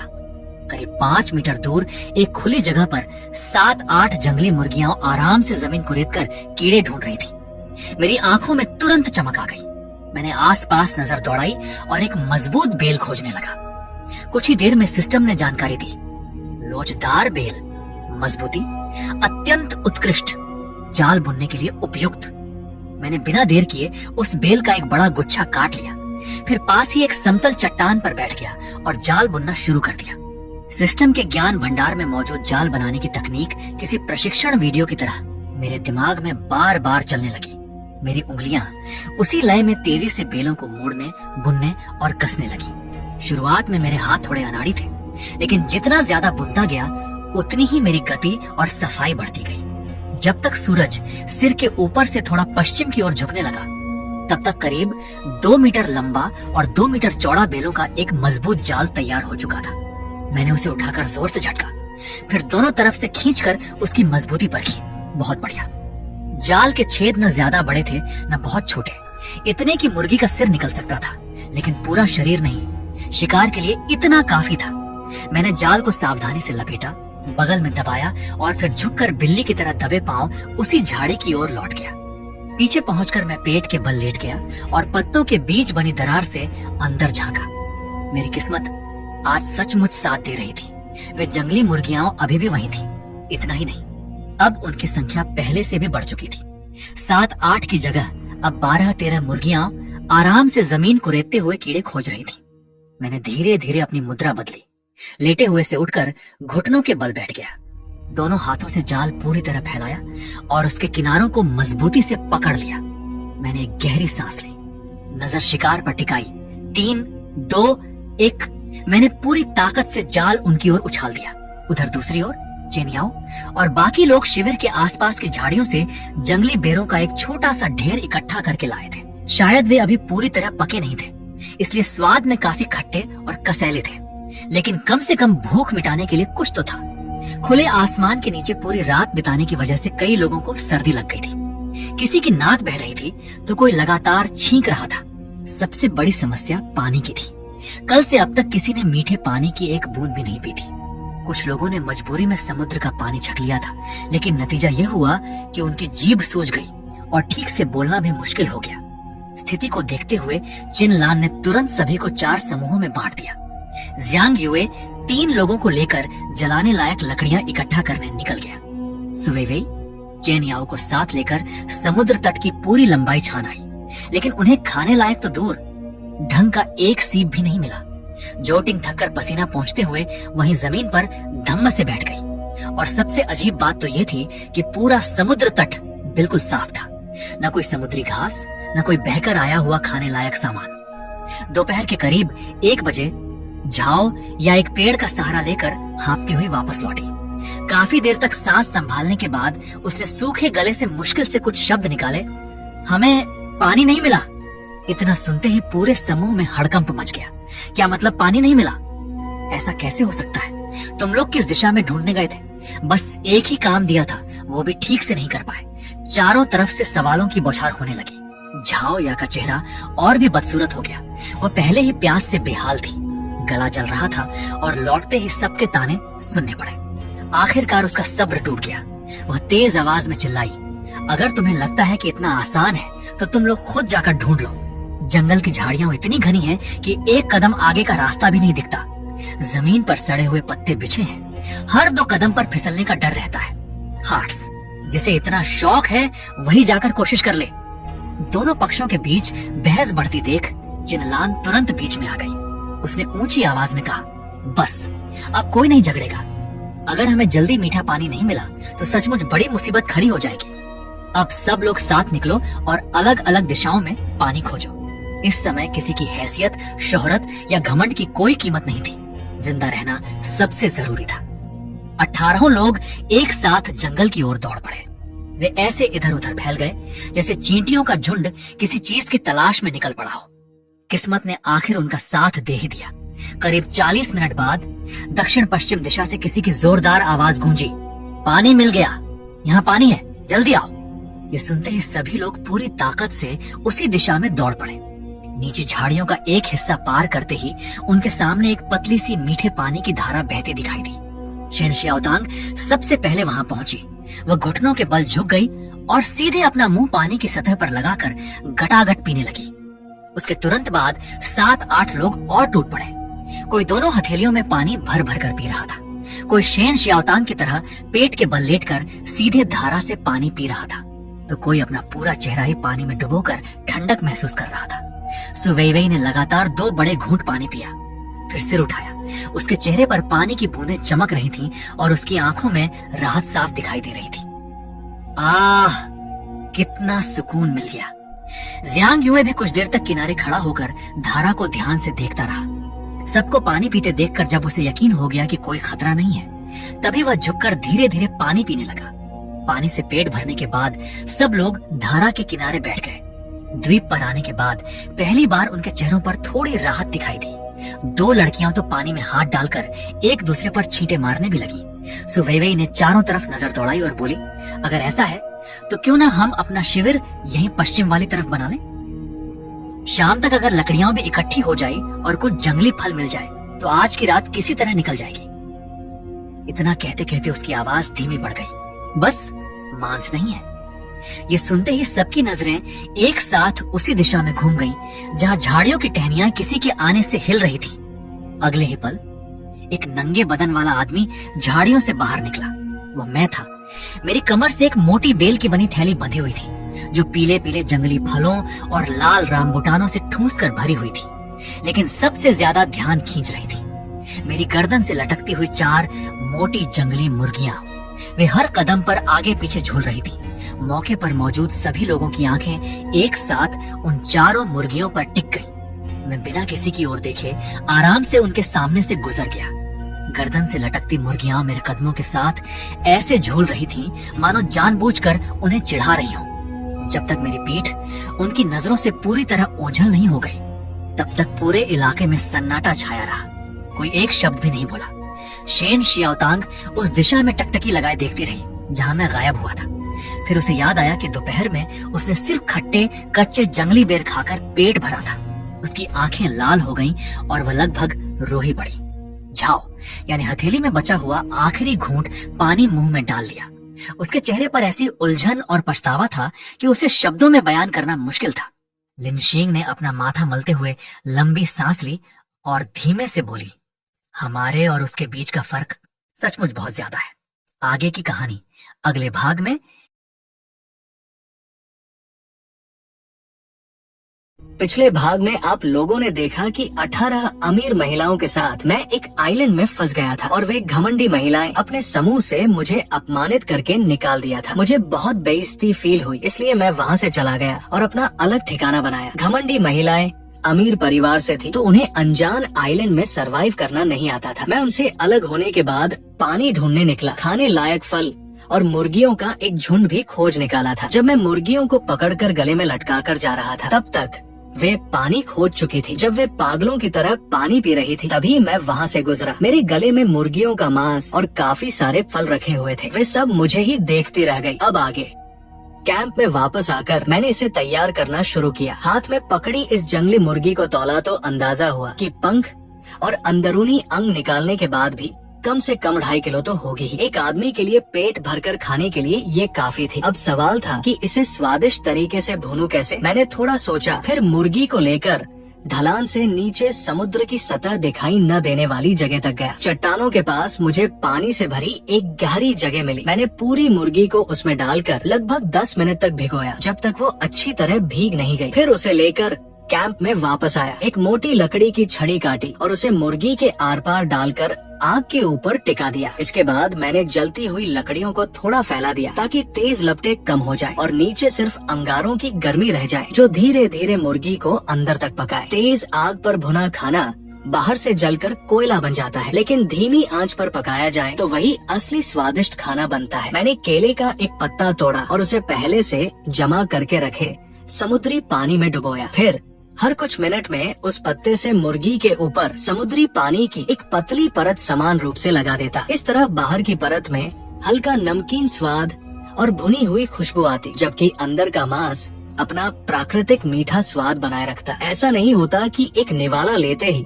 सिर्फ नमक का स्वाद आए। कुछ देर बाद आग से सफेद धुआं उठने लगा और चारों तरफ भुने हुए मांस की गहरी खुशबू फैल गई। मैंने जोर से एक सांस खींची और खुश होकर बोला, अब तो बन गया। मैंने भुनी हुई मुर्गी को सींग से उतारकर केले के एक पत्ते पर रख दिया। फिर उंगलियां, उसकी टांग और शरीर के जुड़ने वाली जगह पर फंसाकर बाहर की तरफ खींचा तो चटाक की आवाज हुई और ऊपर की परत से निकला गर्म रस मेरी उंगलियों से बहता हुआ कलाई तक पहुंच गया। मैं बड़े बड़े टुकड़े नोचकर मजे से खाने लगा और बीच बीच में कुछ अंगूर भी मुंह में डाल लेता। अंगूरों का खट्टा मीठा रस मुर्गी के स्वाद के बाद बिल्कुल सही लग रहा था और भारीपन भी कम कर रहा था। मैं अभी खाने का भरपूर आनंद ले ही रहा था कि अचानक मेरी नजर के कोने से करीब 30 मीटर दूर आग की रोशनी हिलती हुई दिखाई दी। उन महिलाओं ने भी मेरे कैंप के दूसरी तरफ चट्टानों की दीवारों में बने 2-3 ऐसे ही गड्ढेनुमा स्थान खोज लिए थे। 18 महिलाएं इस तरह अलग अलग होकर उन जगहों में किसी तरह सिमट कर बैठ गई। आखिरकार उन्हें भी रात बिताने के लिए एक ठीक ठाक जगह मिल ही गई। मेरे रात के खाने में भी दोपहर के मुकाबले काफी सुधार था। मुझे खाने लायक कुछ पौधों के झुंड मिल गए थे। उन्हें आग पर थोड़ा भूनने के बाद स्वाद काफी ताजा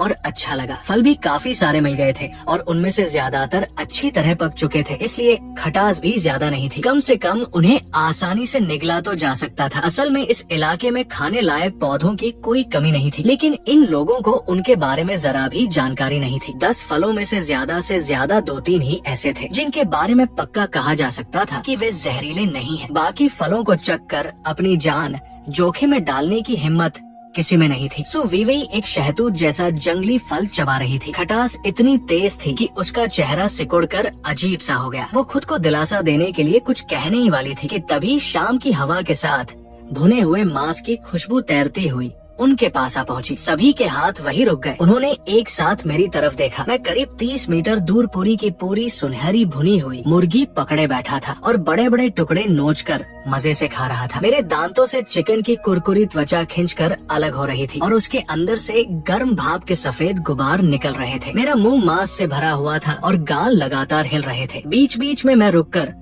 कुछ बैंगनी काले रंग के फल भी मुंह में डाल लेता। झाओया ने अपनी हथेली में रखे उस खट्टे जंगली फल को देखा, फिर करीब 30 मीटर दूर चमचमाती तेल की परत से लिपटी उस भुनी हुई मुर्गी को देखा। उसने चुपचाप वही फल दोबारा मुंह में डाल लिया और 2 बार चबाया, लेकिन इस बार उसके मुंह में खटास से ज्यादा कड़वाहट महसूस हुई। शेन शाओतांग ने अपने मुंह में भुने हुए मशरूम का निवाला निगला और धीमी आवाज में बोली, मशरूम तो काफी स्वादिष्ट था, फिर अचानक इसका स्वाद फीका क्यों लगने लगा? मुझे स्वाभाविक रूप से 30 मीटर दूर से आती उन दर्जनों निगाहों का एहसास हो गया। मैंने सिर उठाकर उस दिशा में एक नजर डाली, होंठ हल्के से हिलाए और फिर मुर्गी को लेकर बिना किसी जल्दबाजी के दूसरी दिशा में जाकर बैठ गया। मैंने जानबूझकर अपनी पीठ उनकी तरफ कर ली ताकि उन लोगों को सिर्फ मेरी पीठ ही दिखाई दे। शियाओ मैन ने आधा खाया हुआ फल जमीन पर फेंक दिया और दांत भींचकर बोली, इतनी बड़ी मुर्गी है, क्या वो अकेला इसे पूरा खा पाएगा? क्या वो हमारे साथ थोड़ा भी साझा नहीं कर सकता? सु वीवी ने इस बार उसकी बात का जवाब नहीं दिया। वो काफी देर तक मेरी तरफ देखती रही, फिर उसकी नजर अपने पास रखे केले और अंगूर के कुछ गुच्छों पर जा टिकी। वो आखिर ये सारी चीजें लाया कहाँ से? हमने पूरा दिन तलाशने में लगा दिया, फिर भी ढंग के कुछ फल तक नहीं मिल पाए। झो टिंग ने भी सिर हिलाते हुए कहा, हाँ मैं दोपहर में बहुत दूर तक गई थी, लेकिन मुझे जो कुछ मिला वो सब ऐसी जंगली घास थी जिसका नाम तक नहीं पता। एक भी फल नहीं मिला। शेन शाओतांग की आंखें अचानक घूमी और उसके दिमाग में एक विचार आया। वो बोली, ऐसा करते हैं, कल जब लिन फेंग खाने पीने की चीजें ढूंढने बाहर जाए तो हम चुपके से उसके पीछे पीछे चलते हैं। ये बात सुनते ही कई लोगों ने एक साथ सिर उठाया। हाँ, हम खाना ढूंढ नहीं पा रहे हैं, लेकिन लिन फेंग ढूंढ लेता है। बस उसके पीछे पीछे चलते रहें और देखें कि वो फल कहाँ से तोड़ता है, मुर्गियाँ कहाँ से पकड़ता है। फिर तो हमें खाने का स्रोत मिल ही जाएगा। न उससे कुछ मांगना पड़ेगा और न ही उसका वो चिढ़ाने वाला चेहरा देखना पड़ेगा। अपने हाथों से मेहनत करेंगे और खुद ही अपना पेट भरेंगे। छिन लान ने हाथ में पकड़ी चीज नीचे रखी और तुरंत फैसला सुना दिया, ठीक है, यही करेंगे। कल जैसे ही लिन फेंग बाहर निकलेगा हम किसी को उसके पीछे लगा देंगे। कई जोड़ी आंखों में पहली बार उम्मीद की चमक दिखाई दी। शाम की हवा उनके बीच से गुजर रही थी और वे लोग तो पहले ही एक ऐसी योजना बनाने में जुट गए थे जिसे वे पूरी तरह सुरक्षित और बिना किसी कमी वाली आत्मनिर्भरता की योजना समझ रहे थे। सुबह होते ही महिलाओं के कैंप में हलचल मच गई। छिन लान ने ताली बजाकर सबको काम बांट दिया। किसी को पानी लाने भेजा गया, किसी को फल इकट्ठा करने और बाकी लोग अपने अपने काम में लग गए, लेकिन आज सबसे जरूरी काम था पीछा करने वाली टीम का। फांग शियाओमैन, लिन नुओ और शिया शिमिंग तीनों झाड़ियों के पीछे छिपे बैठे थे और बिना पलक झपकाए 30 मीटर से ज्यादा दूर उस चट्टानी जगह के सामने बने रास्ते को घूर रहे थे। लेकिन वे पूरे 2.5 घंटे तक इंतजार करते रहे। सूरज भी सिर के ठीक ऊपर आ चुका था, फिर भी लिन फेंग को जरा भी जल्दी नहीं थी। उसने आराम से कल बची हुई आधी भुनी हुई मुर्गी निकाली और धीरे धीरे उसे नोच कर खाने लगा। बीच बीच में वो केले और अंगूर भी खाता जा रहा था। चारों के पेट लगभग एक साथ गुर्राने लगे। झो टिंग ने एक खट्टा जंगली बेर जोर से मुंह में ठूंस लिया और दांत भींचकर उसे चबाने लगी, जैसे अपनी इच्छा शक्ति के दम पर पेट की भूख से लड़ रही हो। फांग शियाओमैन ने तो सीधे अपना चेहरा दूसरी तरफ कर लिया, क्योंकि मेरी तरफ देखते ही उसकी भूख और बेचैनी और बढ़ रही थी। उसी समय मैं खड़ा हुआ, अपने कंधों को कुछ बार घुमाकर ढीला किया और कैंप से बाहर निकल गया। थोड़ी देर बाद अनजान लताओं का एक बड़ा गुच्छा तोड़कर वापस लौट आया। झो टिंग के चेहरे के भाव अब इतने गुस्से भरे हो चुके थे कि उन्हें देखकर कोई भी डर जाए। उसने मन ही मन झुंझलाते हुए सोचा, आखिर ये इतनी देर क्यों कर रहा है? अभी तक बाहर जाकर खाना ढूंढने क्यों नहीं निकला? लिन नुओ ने पास ही टिककर बैठते हुए आह भरी और कहा, उसके पास खाने का अच्छा खासा भंडार है। 4 मुर्गियाँ और ढेर सारे फल हैं, जो कम से कम 1 हफ्ते तक उसके लिए काफी होंगे। हमारी हालत देखो, आज जो खाया है उसका भरोसा नहीं कि अगला खाना कब मिलेगा। रोज सुबह सुबह उठकर दिन भर इधर उधर भटकना पड़ता है। सच में ऐसी जिंदगी कैसे चलेगी? फांग शियाओमैन को ये सुनकर और भी बुरा लगा। उसने धीमी आवाज में गुस्से से कहा, खाने का भंडार है तो क्या हुआ? क्या खाना जमा कर लेने से कोई इतना बड़ा आदमी बन जाता है कि अब घर बैठकर लताओं से खेलता रहे? चारों कुछ देर चुप रहे। तभी शिया शिनिंग ने अपनी उंगलियां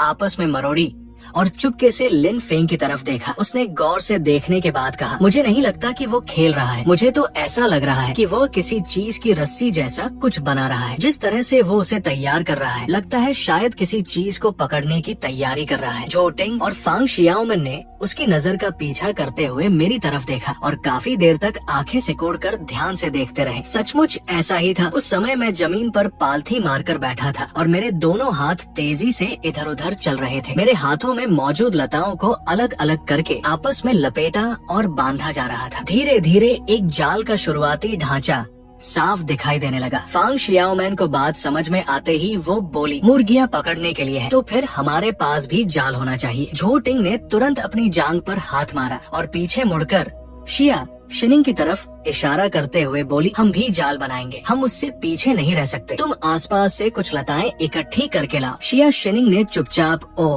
कहा और उठकर झाड़ियों के बीच घुस गया। करीब 10-15 मिनट बाद वो लताओं का एक बड़ा गट्ठर लेकर वापस आया। उसके हाथों पर कई जगह लाल खरोंचे पड़ गई थी। चारों गोल घेरा बनाकर बैठ गए और जाल बुनने के अपने बड़े अभियान की शुरुआत कर दी। झो टिंग ने मेरी हाथों की तकनीक को 2-3 बार ध्यान से देखा। उसे लगा कि उसने तरीका समझ लिया है, इसलिए तुरंत काम शुरू कर दिया। उसने 2 लताओं को आपस में मरोड़ा और उन्हें तीसरी लता के साथ जोड़ने की कोशिश की, लेकिन तीसरी लता से पार करते ही पूरा ढांचा बिखर गया। फांग शियाओमैन ने काफी देर तक मेहनत की, लेकिन आखिर में उसने जो बनाया वो किसी जाल से ज्यादा उलझी हुई रस्सी जैसा लग रहा था। उसका आकार देखकर जाल से उसका दूर दूर तक कोई संबंध नजर नहीं आ रहा था। झो टिंग पूरे समय बिना किसी उत्साह के लताओं को लपेटती और घुमाती रही। आखिर में जो चीज तैयार हुई उसे जाल कहना मुश्किल था। वो किसी उलझी हुई रस्सियों की गेंद जैसी थी, जिसमें यहाँ वहाँ कुछ गांठें लगा दी गई थी। इन सब में शिया शिनिंग सबसे बेहतर था। उसने सबसे ज्यादा गंभीरता से जाल बुनने की कोशिश की थी, लेकिन उसकी बनाई चीज भी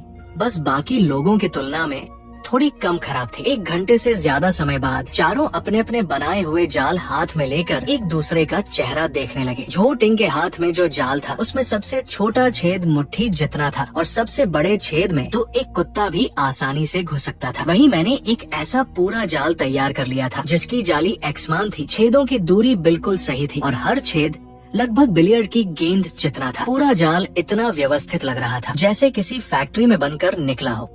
चारों ने पहले अपने हाथों में पकड़ी चीजों को देखा, फिर मेरे जाल की तरफ देखा। झो टिंग ने सूखे स्वर में बस इतना कहा, फिलहाल इसी से काम चला लेते हैं। तैयारी पूरी होने के बाद मैंने जाल को समेट कर रख लिया। फिर कैंप के एक कोने में छाव वाली जगह से केले के पत्ते में लिपटी एक चीज निकाली और उसे कमर में खोस लिया। इसके बाद मैं कैंप से बाहर निकल पड़ा। चारों महिलाएं तुरंत मेरे पीछे चल दी और कैंप के आसपास ही एक बड़े पत्थर के पीछे छिपकर मेरी गतिविधियों पर नजर रखने लगी। मैं घने जंगल की तरफ नहीं गया बल्कि ढलान वाले रास्ते से सीधा समुद्र की ओर बढ़ गया। फांग शियाओमैन हैरान होकर फुसफुसाई। समुद्र की तरफ मैंने कमर तक पानी वाले एक चट्टानी हिस्से को चुना। सबसे पहले जाल को खोलकर पानी के अंदर अच्छी तरह फैला दिया और चारों कोनों को पत्थरों से दबा दिया ताकि वो पानी में अपनी जगह से नहीं हिले। इसके बाद मैंने केले का पत्ता खोला और उसके अंदर रखी चीज को पानी में जाल के बीच वाले हिस्से में डाल दिया। वो कल मुर्गी साफ करते समय बची हुई अंदरूनी अंगों की चीजें थी। उनमें इतनी तेज गंध थी कि 10-15 मीटर दूर से भी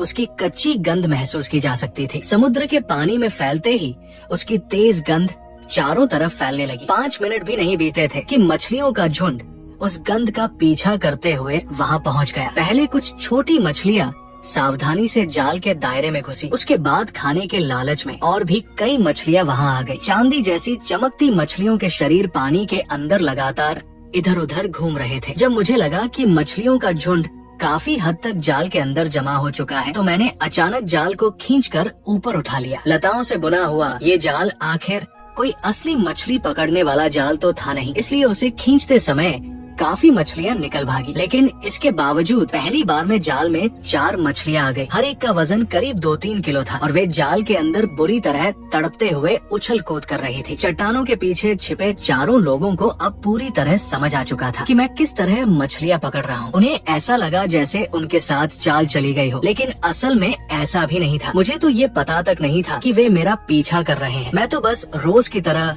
सामान्य तरीके से अपना काम करने निकला था और संयोग से मेरा रास्ता उनकी उम्मीद से बिल्कुल अलग निकला। झो टिंग को ये बात बिल्कुल पसंद नहीं आई। वो इतनी दूर तक मेरे पीछे आई थी। अब खाली हाथ वापस लौटना उसके लिए मुश्किल था। उसने दांत भींचे और अपनी बनाई हुई उस मुश्किल से इस्तेमाल लायक जाली को लेकर पास के दूसरे उथले पानी वाले हिस्से में पहुंच गई। उसने मेरी नकल करते हुए जाल को पानी में फैलाया और पत्थरों से दबा दिया, लेकिन उसके पास मछलियों को आकर्षित करने के लिए कोई चारा नहीं था। उसने पानी के अंदर काफी देर तक देखा मगर एक छोटी सी झींगा मछली तक दिखाई नहीं दी। उधर मेरी तरफ मैंने पकड़ी हुई मछलियों को किनारे पर बने एक चट्टानी गड्ढे में डाल दिया ताकि वे वहाँ से निकल न सके। इसके बाद मैंने फिर से अपना जाल पानी में फैला दिया। पहली बार की तरह ही मैंने वही तरीका दोहराया। कुछ देर बाद मैंने जाल खींचकर बाहर निकाला। किनारे पर बने चट्टानी गड्ढे में अब कुल 8 बड़ी मछलियाँ उछल कूद कर रही थी। मैंने जाल समेटकर किनारे रखा और अपनी आज की कमाई को साफ करने की तैयारी शुरू कर दी। दोपहर होते होते 8 बड़ी मछलियों को काटकर साफ कर चुका था। इसके बाद मैं आराम से वहाँ से निकल पड़ा। जब मैं उनके पास से गुजरा तो अचानक मेरे कदम रुक गए और चेहरे पर हैरानी के भाव आ गए, जैसे मैंने उन्हें अभी अभी देखा हो। अरे क्या संयोग है, तुम लोग भी मछली पकड़ने आए हो, मेहनत करो, शुभकामनाएं। इतना कहकर मैं अपनी पकड़ी हुई मछलियों को लेकर अकड़ते हुए वहाँ से निकल गया। झो टिंग ने हाथ में पकड़े जाल को इतनी जोर से दबाया कि सूखी लताएं चरमराने लगी। फांग शियाओमैन का चेहरा शर्म और गुस्से से इतना लाल हो गया कि उसकी गर्दन तक लाल पड़ गई। लिन नुओ चट्टान से टिक कर खड़ी थी और उसके पास अब सिर्फ आहें भरने की ताकत बची थी। शिया शिनिंग सबसे पीछे खड़ी थी। उसने जाते हुए लिन फेंग की पीठ को देखा, फिर समुद्र में पड़े अपने खाली जाल को देखा। उसने कुछ नहीं कहा, बस अपनी नजरें वापस खींच ली और अपने पैरों की उंगलियों को देखने लगी। उनकी पीछा करने की पूरी योजना यही बुरी तरह नाकाम हो चुकी थी। दोपहर में सभी महिलाएं वापस कैंप में इकट्ठा हुई। पीछा करने वाली टीम खाली हाथ लौटी, जबकि सामान इकट्ठा करने वाली टीम 2 बाल्टी मशरूम और 1 दर्जन से ज्यादा फल लेकर आई। इसके अलावा वे लोग सूखी लकड़ियों के 3 बड़े गट्ठर भी उठा कर लाए थे। झाओ याने तारों की गांठ जमीन पर रखी। उसकी दोनों लंबी टांगों पर झाड़ियों से लगी लाल खरोंचों के निशान थे। हथेलियों की त्वचा कई जगह छिल गई थी और नाखूनों के बीच मिट्टी भरी हुई थी। शेन श्याओतांग और एक दूसरी महिला जमीन पर लगभग पस्त होकर बैठ गई। उनके चेहरों पर पसीना और मिट्टी के छोटे छोटे धब्बे चिपके हुए थे। बस इतना ही मिला, झाओ यानी हांफते हुए कहा। बस इतना ही। उस ढलान वाले इलाके में इतने ही पौधे थे। हमने वहाँ की जमीन तक खोद डाली, लेकिन इसके अलावा कुछ नहीं मिला। छिन लान ने सिर हिलाया और बोली, मेहनत की है तुम लोगों ने, पहले थोड़ा आराम कर लो। झाओ यानी पानी के 2 घूंट पिए और थोड़ा संभलने के बाद अपने आसपास जमा लोगों को देखा। फिर उसने पूछा, इन तारों की गांठों को कैसे बांटा जाएगा? भीड़ के पीछे से सु विवेई आगे आई और बिना सोचे जवाब दे दिया, हिसाब से बांटेंगे। 18 लोग हैं और तारों की 6 गांठें, तो 3 लोग एक गांठ खाएंगे। झाओ या की हरकत एक पल के लिए रुक गई। उसने सिर उठाकर सु वीवेई को देखा। वो साफ सुथरी थी, उसकी बाह पर एक भी खरोच नहीं थी और उसकी पैंट पर मिट्टी का एक छोटा सा धब्बा तक नहीं लगा था। फिर उसने झो टिंग और फांग शियाओमैन की तरफ देखा। पीछा करने वाली टीम की ये दोनों महिलाएं भी बिल्कुल साफ सुथरी थी। उनके चेहरों पर तो मेहनत की थकान भी नहीं थी, बल्कि ऐसा लग रहा था जैसे सुबह कुछ न करने के बाद बोरियत की हल्की थकान हो। झाओ या सीधे खड़ी हुई और दोबारा बोली, 3 लोग एक गांठ खाएंगे। सु वीवे ने जैसे उसकी बात में छिपा ताना समझा ही नहीं। वो मुस्कुराकर बोली, तुम्हें कोई आपत्ति है? झाओ या खड़ी हो गई और सीधे जवाब दिया, बिल्कुल है। तुम लोग सुबह क्या कर रही थी? कुछ लेकर क्यों नहीं आई? सु वीवे ने कहा, हम पीछा करने का काम कर रहे थे। झाओ या ने तुरंत पलट कर कहा, यानी तुम लोगों ने पूरी सुबह लिन फेंग का पीछा किया और बदले में एक केला तक हासिल नहीं किया? फांग शियाओमैन ने तुरंत सारी जिम्मेदारी लिन फेंग के सिर पर डालते हुए कहा, वो भी क्या करें? आज लिन फेंग सिर्फ समुद्र किनारे मछली पकड़ने गया था, फल ढूंढने तो गया ही नहीं। झाओ या का चेहरा गंभीर हो गया। उसने कहा, पानी लाने के लिए हम 4 लोग जंगल में 2 घंटे तक घूमते रहे। कीचड़ वाली जमीन में 1 घंटे से ज्यादा समय तक खोदते रहे। हमारे हाथ लगभग खून निकलने तक घिस गए हैं और तुम लोग पूरी सुबह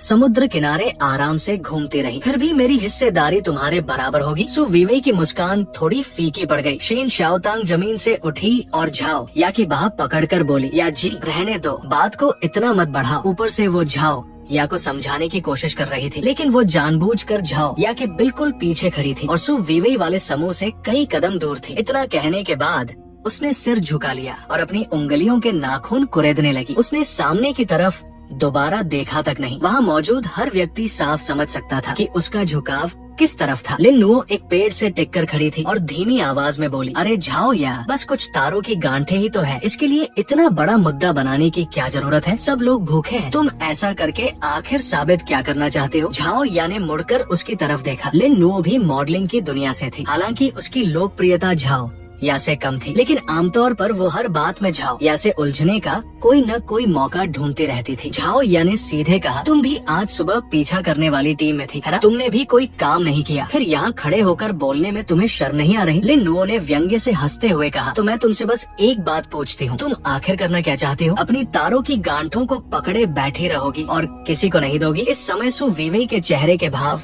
कुछ अच्छे नहीं थे, लेकिन अगले ही पल उसके होठों पर हल्की मुस्कान आ गई। उसने बड़े आराम से हाथ अपनी पैंट की जेब में डाला और एक चांदी रंग का छोटा लाइटर बाहर निकाला। उसने ढक्कन खोला और एक पल के लिए लौ ऊपर उछली। सभी की नजरें उस छोटी सी लौ पर टिक गई। सो वीवे ने लाइटर का ढक्कन बंद किया, उसे उंगलियों के बीच एक चक्कर घुमाया और झाओ या की तरफ देखते हुए बोली, ठीक है झाओ या, अगर तुम बांटकर नहीं खाना चाहती तो कोई बात नहीं, जितने तारों तुम अपने लिए रखना चाहो रख लो। झाओ या ने अपनी मुट्ठियां कस ली। कच्चे तारों में कैल्शियम ऑक्सलेट और सेपोनिन जैसे पदार्थ होते हैं। उन्हें कच्चा खाने से गले में तेज जलन और मुंह में तकलीफ हो सकती है और गंभीर स्थिति में सूजन के कारण सांस लेने में भी परेशानी हो सकती है। इस पूरे द्वीप पर आग जलाने का एकमात्र भरोसेमंद साधन सु वीवे की पैंट की जेब में रखा वही लाइटर था। झाओ या ने कुछ पल के लिए आंखें बंद की, फिर उसके दांतों के बीच से सिर्फ एक शब्द निकला, बांटो। सु वीवे ने खुद के साथ चेन याओ, झो टिंग और फांग शियाओमैन का हिस्सा बांटा, लेकिन उनके हिस्से साफ तौर पर बाकी लोगों से काफी बड़े थे। झाओ या ने अपना हिस्सा ले लिया। उसका टुकड़ा पिंगपोंग की गेंद से ज्यादा बड़ा नहीं था, लेकिन किसी ने उसके लिए आवाज उठाने की हिम्मत नहीं की। अगर कोई बोलता तो अगले दिन उसके लिए आग जलाने से इनकार किया जा सकता था और फिर उसे गर्म खाना तक नसीब नहीं होता। झाओ या चुपचाप एक कोने में बैठ गई। उसने तारों का वो छोटा सा टुकड़ा मुंह में डालकर 2 बार चबाया, लेकिन उसके बाद उसका पेट और भी जोर से गुर्राने लगा। दोपहर बाद जब सूरज पश्चिम की ओर झुकने लगा, तभी किसी ने लिन फेंग के कैंप की दिशा में उंगली करके आवाज लगाई, उधर से धुआं निकल रहा है। वो आखिर क्या कर रहा है? किसी ने जवाब दिया, कौन जाने, उसके पास इतना सारा खाने का सामान है, फिर भी वो लगातार कुछ न कुछ करता रहता है। और मैं सचमुच व्यस्त था। साफ की हुई मछलियों को मैंने एक एक करके छोटी लकड़ियों से खोलकर अपने बनाए हुए साधारण लकड़ी के ढांचे पर लटका दिया था। नीचे जल रही आग पर मैंने गीली पत्तियां और हरी घास डालकर सीधी लपटों को दबा दिया था। अब वहाँ सिर्फ धीमी आंच और लगातार उठता धुआं था, जो ऊपर लटकी मछलियों को धीरे धीरे सुखाते हुए धुएं में पका रहा था। तभी मेरी आंखों के सामने पारदर्शी नीले रंग की एक सिस्टम सूचना दिखाई दी। कोल्ड स्मोकिंग विधि, तापमान 30 डिग्री सेल्सियस से नीचे नियंत्रित, 6 से 8 घंटे तक लगातार धुएं में रखने की प्रक्रिया। मछली की सतह पर धुएं की एक परत बनेगी जो हवा और बैक्टीरिया के संपर्क को कम करेगी। स्मोकिंग पूरी होने के बाद मछलियों को काफी समय तक सुरक्षित रखा जा सकता था। इस ऐसे सुनसान द्वीप पर जहाँ न कोई फ्रिज था और न ही बिजली, ये मेरे लिए एक छोटे से खाद्य भंडार के बराबर था। मैंने आग के ऊपर सूखी मछली की कुछ और पत्तियां डाल दी, जिससे धुएं की मात्रा थोड़ी बढ़ गई। इसके बाद मैं चट्टानी दीवार के नीचे वापस आकर बैठ गया और एक केला निकालकर खाने लगा। 8 स्मोक्ड मछलियाँ, 3 जिंदा मुर्गियाँ और ढेर सारे फल। अगर लगातार अगले 1 हफ्ते तक बारिश होती रही और मैं कैंप से बाहर भी नहीं निकल पाया, तब भी मुझे भूखा रहने की नौबत नहीं आने वाली थी। मैंने केले का छिलका आग के पास फेंका, हाथ झाड़े और सोचने लगा कि कल मुझे आखिर क्या क्या हासिल करना चाहिए। रात ढल चुकी थी। झाव या चट्टानी दीवार के एक कोने में सूखी पत्तियों के ढेर पर लेटी हुई थी। उसके आसपास बाकी लोगों की आती जाती सांसों की आवाजें सुनाई दे रही थी, लेकिन उसे नींद नहीं आ रही थी। ठंड और भूख सिर्फ एक छोटी वजह थी, असली परेशानी तो दिन में हुई घटना थी। सुवीवे ने आखिर में जिस नजर से उसकी तरफ देखा था वो उसे बिल्कुल साफ याद थी। उस औरत का दिल सुई की नोक जितना छोटा था। आज झाओ यानी इतने लोगों के सामने उसका विरोध किया था। भले ही आखिर में उसे अपनी बात माननी पड़ी हो, लेकिन उसने सबके सामने सुवीवे की बात काटकर उसका अपमान तो कर ही दिया था। तारों बांटने की बात तो सिर्फ शुरुआत थी। कल जब फलों का बंटवारा होगा, क्या उसे एक टुकड़ा कम दिया जाएगा? और उसके अगले दिन जब काम बांटा जाएगा, क्या सबसे मुश्किल और थका देने वाला काम फिर उसके हिस्से में डाल दिया जाएगा? झाओ या को समझ नहीं आ रहा था कि आगे आखिर क्या करना चाहिए। तभी रात की हवा चट्टानी दीवार के बीच से घूमती हुई आई और अपने साथ धुएं में पके नमकीन खाने की हल्की सी खुशबू लेकर गुजरी। झाओ या ने अपना सिर दूसरी तरफ घुमाया। उसकी नजर रात के अंधेरे को चीरती हुई करीब 30 मीटर दूर उस जगह पर जा टिकी जहाँ अब भी आग के नीचे धीमे धीमे गहरे लाल रंग के अंगारे सुलग रहे थे। आज मैं जल्दी जाग गया। मेरी आंखों के सामने पारदर्शी नीले रंग की एक सिस्टम सूचना दिखाई दी। सिस्टम में साइन इन करने पर +1। मैंने पूरे शरीर को खींचकर ढीला किया, उंगलियों के जोड़ों को 2 बार चटकाया। अब मेरी बढ़ती ताकत पहले से कहीं ज्यादा स्पष्ट महसूस हो रही थी। मैंने बची हुई मछली का आखिरी टुकड़ा मुंह में डाला, खड़ा हुआ और हाथ छाड़े। आज न शिकार करना था, न फल तोड़ने थे। आज मुझे असली काम करना था। सबसे पहले मैं समुद्र की तरफ चला गया। समुद्र तट पर ज्वार की सीमा से ऊपर एक खाली और सपाट जगह थी जहाँ सूरज की सीधी रोशनी पड़ रही थी। रेत इतनी गर्म हो चुकी थी कि पैर पिछले भाग में आप लोगों ने देखा कि मैं जब 18 अमीर महिलाओं के साथ आइलैंड में फंस गया था तो घमंडी अमीर महिलाओं ने मुझे अपने कैंप से बेइज्जत करके बाहर निकाल दिया था और मैंने अपना अलग ठिकाना बना लिया था। पर उन्हें क्या पता था कि जब वे एक मांस के टुकड़े के लिए आपस में लड़ रही थी, तब मैं एक खूबसूरत लड़की के साथ गुफा में आराम से लेग पीस खा रहा था। दोस्तों, कहानी का पिछला भाग जरूर देख लीजिएगा, तभी कहानी अच्छे से समझ में आएगी। तो चलिए आगे की कहानी शुरू करते हैं।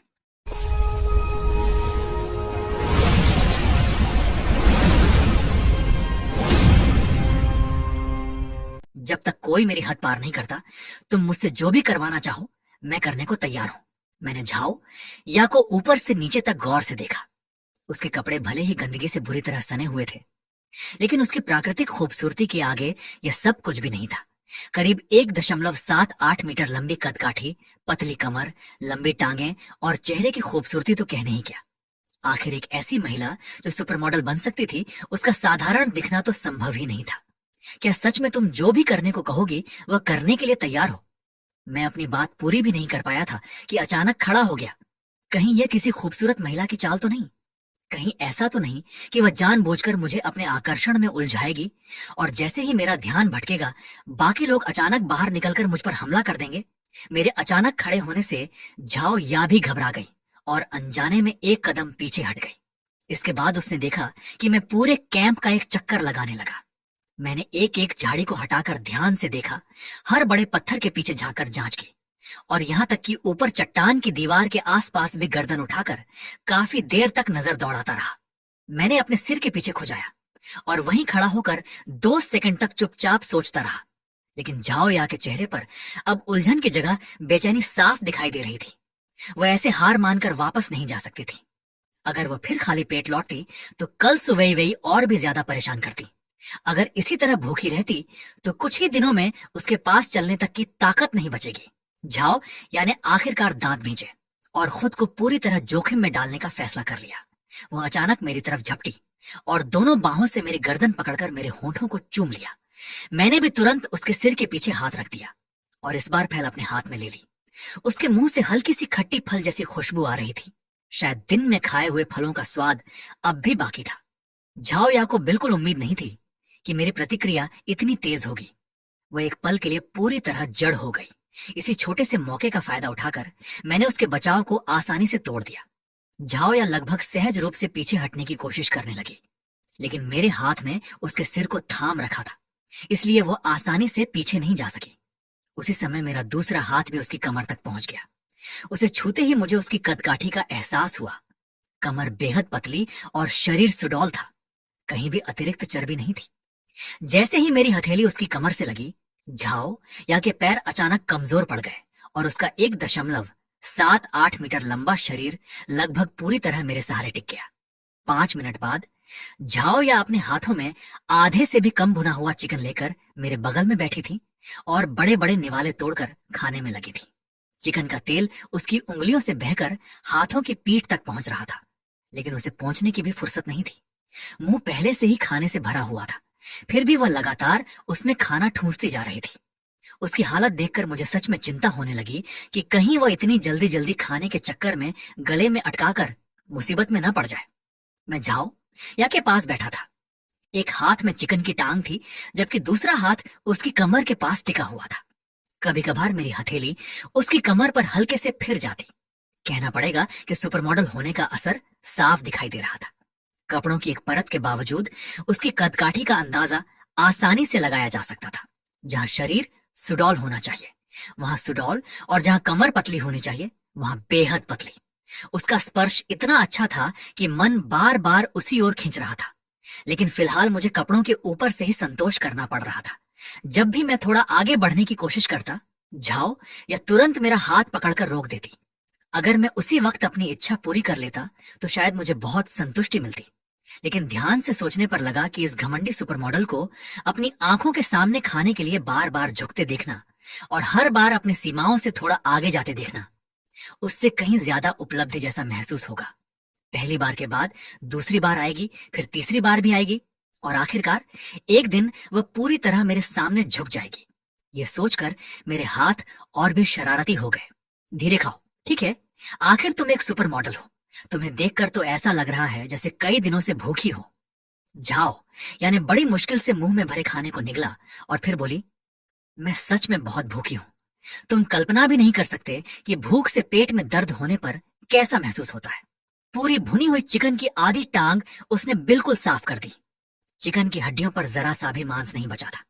यहां तक कि उसकी उंगलियों पर लगा तेल भी उसने एक एक करके साफ कर लिया और 10 उंगलियां चाटने के बाद ही रुकी। इसके बाद वह चट्टान की दीवार से टिक गई और संतुष्टि से एक लंबी सांस छोड़ी।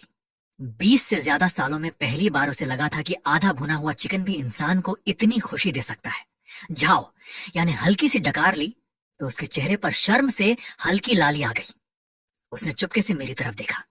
आग की रोशनी में पीले केले और गहरे बैंगनी रंग के बड़े बड़े अंगूर बेहद आकर्षक दिखाई दे रहे थे। खाने के बाद फल भी है तो इन्हें क्यों ना खाऊं? झाओ या कि आंखें चमक उठी और वह हाथ पैरों के सहारे मेरी तरफ खिसक आई। मुझे भी खाना है। मैंने उसकी तरफ देखा और होठों पर एक शरारती मुस्कान आ गई। क्या हुआ, फिर से मुफ्त में खाना है? झाओ या लगभग तुरंत ही मेरी बात का मतलब समझ गई। उसका चेहरा एकदम लाल हो गया। उसने मुझे घूर कर देखा और गुस्से में अपनी नजरें फेर ली। सिर्फ 2.5 सेकंड से भी कम समय तक झिझकने के बाद ही झाओ या ने अपना फैसला कर लिया। वैसे भी अब तक वो अपनी सीमाएं काफी हद तक छोड़ चुकी थी, इसलिए इतनी सी बात से कोई खास फर्क नहीं पड़ता। ये सोचकर उसने मेरा दाहिना हाथ पकड़कर खुद ही अपनी ओर खींच लिया और बोली, अब तो संतुष्ट हो? मेरे चेहरे के भाव देखने लायक थे। मेरे होंठों पर मुस्कान इतनी फैल गई कि वह लगभग कानों तक पहुंच गई। इस महिला की हिम्मत टूटने की रफ्तार मेरी उम्मीद से भी ज्यादा तेज निकली। मैंने भी खुले दिल से 2 केले तोड़े, फिर अंगूर का एक छोटा सा गुच्छा तोड़कर उसकी ओर बढ़ा दिया। जाओ या तुरंत खुश हो गई। उसने पहले एक अंगूर उठाकर मुंह में रखा, आंखें बंद की और धीरे धीरे उसका स्वाद लिया। अंगूर मीठा और रसदार था, उसका गूदा भी भरपूर था। झाओया की आवाज अब नरम पड़ गई और उसके लहजे में हल्की सी मनुहार भी आ गई। थोड़ा और दिल खोलकर दो ना, कुछ ज्यादा दे दो। मैंने कोई जवाब नहीं दिया, इसके बजाय अचानक बोला, अगर पेट भर गया है तो अब निकल जाओ। झाओया का दिल धक से रह गया। उसके मुंह में रखा अंगूर लगभग गले में अटक गया। तुम मुझे यहां रुकने नहीं दोगे? मैंने गर्दन घुमाकर उसकी तरफ देखा। कुछ मिनट पहले उसके साथ मजाक करते समय मेरे चेहरे पर जो शरारती भाव था, उसका नामो निशान तक नहीं था। सिर्फ एक दूसरे के करीब आ जाने और तुम्हारे साथ थोड़ी मस्ती हो जाने से तुम्हें लगा कि मैं हमेशा तुम्हारा पेट भरता रहूंगा। जाओ, या काफी देर तक वहीं खड़ी रह गई। उसने कभी सोचा भी नहीं था कि यह आदमी ऐसा निकलेगा जो काम निकलते ही पहचानने से भी इनकार कर दे। सख्ती से देखा जाए तो बात अभी उस हद तक पहुंची भी नहीं थी, लेकिन सवाल यह था कि अपना मतलब पूरा होते ही किसी को जाने के लिए कह देना आखिर किसी धोखेबाज आदमी से अलग कैसे था? ऐसे लोग भी कम से कम थोड़ी देर प्यार से पेश आने का दिखावा करते हैं, लेकिन ये आदमी तो दिखावा करने की जहमत भी नहीं उठा रहा था। अगर सु वेई वेई और बाकी महिलाओं को पता चल गया कि वो आधी रात को चुपके से यहाँ आकर न सिर्फ मांस खाकर गई है, बल्कि उसके साथ इतनी नजदीकी भी हुई है, तो पता नहीं वे लोग उसके बारे में क्या सोचेंगे। ये सोचते ही झाओ या घबरा गई और उसकी आवाज तक हल्की सी कांपने लगी। तुम ऐसा नहीं कर सकते। तुमने मेरे साथ वो सब किया है, मुझे यहाँ रहने दो। मैं तुम्हारे काम में मदद कर सकती हूँ, तुम्हारे लिए पानी ला सकती हूँ और फल भी इकट्ठा कर सकती हूँ। लेकिन मैंने सिर हिला दिया। तुम जितना भी छोटा मोटा काम करोगी उसे तो मैं खुद ही आसानी से कर सकता हूँ, लेकिन तुम्हें हर दिन जितना खाना चाहिए वो एक पूरे इंसान के बराबर है। इस हिसाब से यह सौदा मेरे लिए फायदे का नहीं है। मैंने हल्की सी सांस छोड़ी, फिर खड़ा होकर अपनी पैंट झाड़ ली। जाओ, यानी आखिरकार वो आखिरी सवाल पूछा, जिसे पूछने में उसे खुद भी बेहद शर्म आ रही थी। तो क्या मैं आगे भी यहाँ आ सकती हूँ? जो मैं अभी तक बिल्कुल बेपरवाह बना हुआ था, अचानक मेरा चेहरा बदल गया। मैंने झाओया की तरफ एक सच्ची, बल्कि कहें तो बेहद चमकदार मुस्कान के साथ देखा। बिल्कुल, जब चाहो आ सकती हो। हर बार जब झाओ या पीछे मुड़कर देखती, उसे मैं हाथ हिलाते हुए दिखाई देता। मेरे चेहरे पर ऐसा भाव था जैसे किसी मेहमान को अगली बार फिर आने का दिल से स्वागत कर रहा हूं, लेकिन उस चेहरे पर जरा सी भी ऐसी अनिच्छा नहीं थी कि शायद मैं कह दूं, रुको, तुम यहीं रह जाओ। अगली सुबह मैंने हमेशा की तरह सिस्टम में साइन इन किया और एक अंक बढ़ा लिया। फिर यूं ही एक भुनी हुई मछली और कुछ जंगली बेर खाकर पेट भर लिया। खाना खत्म करने के बाद मैं समुद्र किनारे कल खोदे गए पत्थर वाले गड्ढे को देखने चला गया। गड्ढे के पास रखे 4 केले के पत्तों के बीच जमा समुद्री पानी अब लगभग 1 डंडे जितना कम हो चुका था। किनारों पर हल्के से सफेद निशान भी दिखाई देने लगे थे। धूप काफी तेज थी, इसलिए पानी उम्मीद से कहीं तेजी से वाष्पित हो रहा था। इसी रफ्तार से सब चलता रहा तो अनुमान था कि करीब 1.5 दिन में नमक के शुरुआती क्रिस्टल मिल जाएंगे। मेरा मूड अचानक बहुत अच्छा हो गया। कैंप में लौटकर मैंने मुर्गियों को खिलाने के लिए थोड़ी बहुत सफाई की, फिर मछली पकड़ने का जाल उठाया और उस छिपी हुई जन्नत जैसी जगह की ओर निकलने की तैयारी करने लगा। पिछले 2 दिनों में फलों की खपत काफी ज्यादा हो गई थी। निकलने से पहले मैंने अपनी गुफा के अंदर रखे सामान पर एक नजर डाली, खासकर उन 2 जंगली मुर्गियों पर जो अभी भी वहां जीवित थी। कुछ देर सोचने के बाद मैंने तय किया कि घर में चोरी होने का खतरा नहीं लेना चाहिए, इसलिए थोड़ी मेहनत करके मैंने गुफा के मुहाने पर पड़ी बड़ी चट्टान को लुढ़काकर दरवाजे के सामने लगा दिया और गुफा का रास्ता पूरी तरह बंद कर दिया। उधर महिलाओं के कैंप में सभी लोग एक घेरे में बैठी थी। ऊंची पोनीटेल बांधे एक महिला ने सबसे पहले बात शुरू की। अगर ऐसे ही चलता रहा तो काम नहीं चलेगा। अभी हम लगभग हर समय कैंप के आसपास ही घूम रहे हैं। आसपास के संसाधन लगातार कम होते जा रहे हैं, लेकिन हमें भोजन की जरूरत तो लगातार बढ़ती जा रही है। लियू शुआंग ने एक टहनी उठाकर जमीन पर एक घेरा बनाया और बोली, मेरा सुझाव है कि हम एक दूसरी टीम अलग करें और उसे इससे कहीं दूर के इलाकों में तलाश करने के लिए भेजें। सुवेवे की नजर बिना किसी झिझक के सीधे लिंग फेंक पर जा टिकी। लिंग भाई, क्यों ना आप और वेन रोचिंग भी लियू शुआंग के साथ जाकर इस इलाके की तलाश करें। वेन रोचिंग पहले तो एक पल के लिए चौंकी, लेकिन अगले ही सेकंड उसके चेहरे पर फिर वही भोली सी मुस्कान लौट आई। ठीक है, मैं जरूर ज्यादा से ज्यादा फल इकट्ठा करूंगी ताकि सभी का पेट भर सके। सुवेवेई ने मन ही मन तिरस्कार से मुंह बनाया। फिर उसकी नजर पानी लाने वाली टीम की तरफ चली गई, लेकिन अगले ही पल वो अचानक ठिठक गई। झाओया का चेहरा इतना स्वस्थ कैसे लग रहा था। सुवेवेई कई सेकंड तक लगातार झाओया को घूरती रही। उसे एक पल के लिए लगा कि शायद उसकी आंखें धोखा खा रही हैं। जिस महिला का राशन उसने जानबूझकर कई दिनों से कम कर रखा था, उसके चेहरे पर आज अचानक पहले से कहीं ज्यादा रंगत दिखाई दे रही थी। सु वेइवेई ने तुरंत अपना ध्यान पानी लाने वाली टीम की ओर मोड़ा और उसकी नजर दो बिल्कुल एक जैसी दिखने वाली लड़कियों पर जाकर टिक गई। उसने हाथ हिलाते हुए कहा, तुम दोनों भी लिu शुआंग की दूसरी खोजी टीम में शामिल हो जाओ। दोनों लड़कियां ये सुनते ही खुशी से खिल उठी। बहुत बढ़िया बहन, अब तुम्हें रोज इतनी दूर जाकर पानी नहीं लाना पड़ेगा। हाँ दीदी, अब हमें इतनी मेहनत नहीं करनी पड़ेगी। वहीं पास खड़े शिया शिनिमो ने अपना सिर नीचे कर लिया। उसकी आंखों में हल्की सी निराशा झलक रही थी। वह भी इस टीम से बाहर निकलना चाहती थी। पानी लाने वाली टीम का काम सचमुच बेहद थकाने वाला था, लेकिन उसमें खुद बोलने की हिम्मत नहीं थी और किसी को उसके मन की परवाह भी नहीं थी। दूसरी तरफ लिन न्यू अब खुद को रोक नहीं पाई। वो बेचैनी से बोल उठी, वेइवेई दीदी, आपने मुझे उस टीम में क्यों नहीं भेजा? मैं भी जा सकती हूँ। सु वेइवेई ने पलटकर उसे गुस्से से घूरा। क्या हुआ, तुम्हें कोई आपत्ति है? लिन नुओ को पानी लाने वाली टीम में ही बनाए रखने के पीछे सु वेइवेई की अपनी योजना थी। ये लड़की हमेशा से झाओ या के साथ नहीं बनाती थी। उसे वहीं रखना और हर दिन झाओ या की आंखों के सामने घुमाकर उससे उलझते देखना सु वेइवेई के लिए खुद सामने आकर कुछ करने से कहीं ज्यादा आसान था। इसके बाद सु वेइवेई ने सभी को नाश्ता बांटना शुरू किया। चेनियाओ को 2 फल और थोड़ी सी जंगली सब्जियां मिली, जो बाकी लोगों से, यहाँ तक कि खुद सु वेइवेई के हिस्से से भी थोड़ी ज्यादा थी। जो टिंगफांग और शाओमैन को भी ठीक ठाक मात्रा मिली, जबकि बाकी लोगों को भी कम से कम 2-4 निवाले खाने लायक कुछ न कुछ मिल गया। जब झाओ या की बारी आई तो सु वेइवेई ने जानबूझकर सबसे छोटा फल उठाया और उसके सामने रख दिया। सिर्फ एक फल, उसके साथ जंगली सब्जी का एक पत्ता तक नहीं। झाओ या ने उस फल को देखा, जो आकार में मुश्किल से एक अंडे से बड़ा था, और मन ही मन ठंडी हंसी हंसी। सच तो यह था कि उसे बिल्कुल भूख नहीं लगी थी। पिछली रात खाए आधे भुने चिकन से उसका पेट अच्छी तरह भर चुका था और अभी भी पेट में हल्का भारीपन महसूस हो रहा था। लेकिन अगर उसने यह दिखा दिया कि उसे इस थोड़े से खाने की कोई परवाह नहीं है, तो सु वेइवेई जैसी छोटी सोच वाली महिला शायद तुरंत कुछ और चाल चल सकती थी। इसलिए झाओ यानी सु वेइवेई को गुस्से से घूरा, फिर बिना कोई भाव दिखाए उस खट्टे फल को उठाया, मुंह में डाला और 2 बार चबाकर निगल लिया। उसके चेहरे पर खट्टेपन की वजह से ऐसी शिकन आई जैसे फल बेहद खराब हो। साथ ही उसके चेहरे पर दबा हुआ गुस्सा भी साफ दिखाई दे रहा था, लेकिन वह उसे खुलकर जाहिर करने की हिम्मत नहीं कर रही थी। उसने अपने चेहरे के भावों को इतनी अच्छी तरह संभाला कि सु वेइवेई भी उसे देखकर, सु वेइवेई के मन में बचा हुआ आखिरी संदेह भी पूरी तरह खत्म हो गया। उसे लगा कि शायद झाओ यानी सच में कोई अच्छी चीज चोरी छिपे खाई होगी, लेकिन अब उसकी हालत देखकर लगा कि वह बस बेवजह शक कर रही थी। आधे घंटे बाद झाओ या, शेन शाओतांग, लिन नुओ और शिया शिनी चारों अपने हाथों में तारों के पत्तों से बनाए गए अस्थायी पानी के बर्तन लेकर छोटी नदी की तरफ चल पड़े। झाओ या, तुम थोड़ा तेज नहीं चल सकती? कछुए की तरह रेंग क्यों रही हो? क्या भूख से बेहोश होने वाली हो? तुम्हें देखकर तो ऐसा लग रहा है जैसे बस आखिरी सांस ही बची हो, लिन्नू ने ताना मारते हुए कहा। जब झाओ या ने कोई प्रतिक्रिया नहीं दी तो लिन्नू और भी उत्साहित हो गई।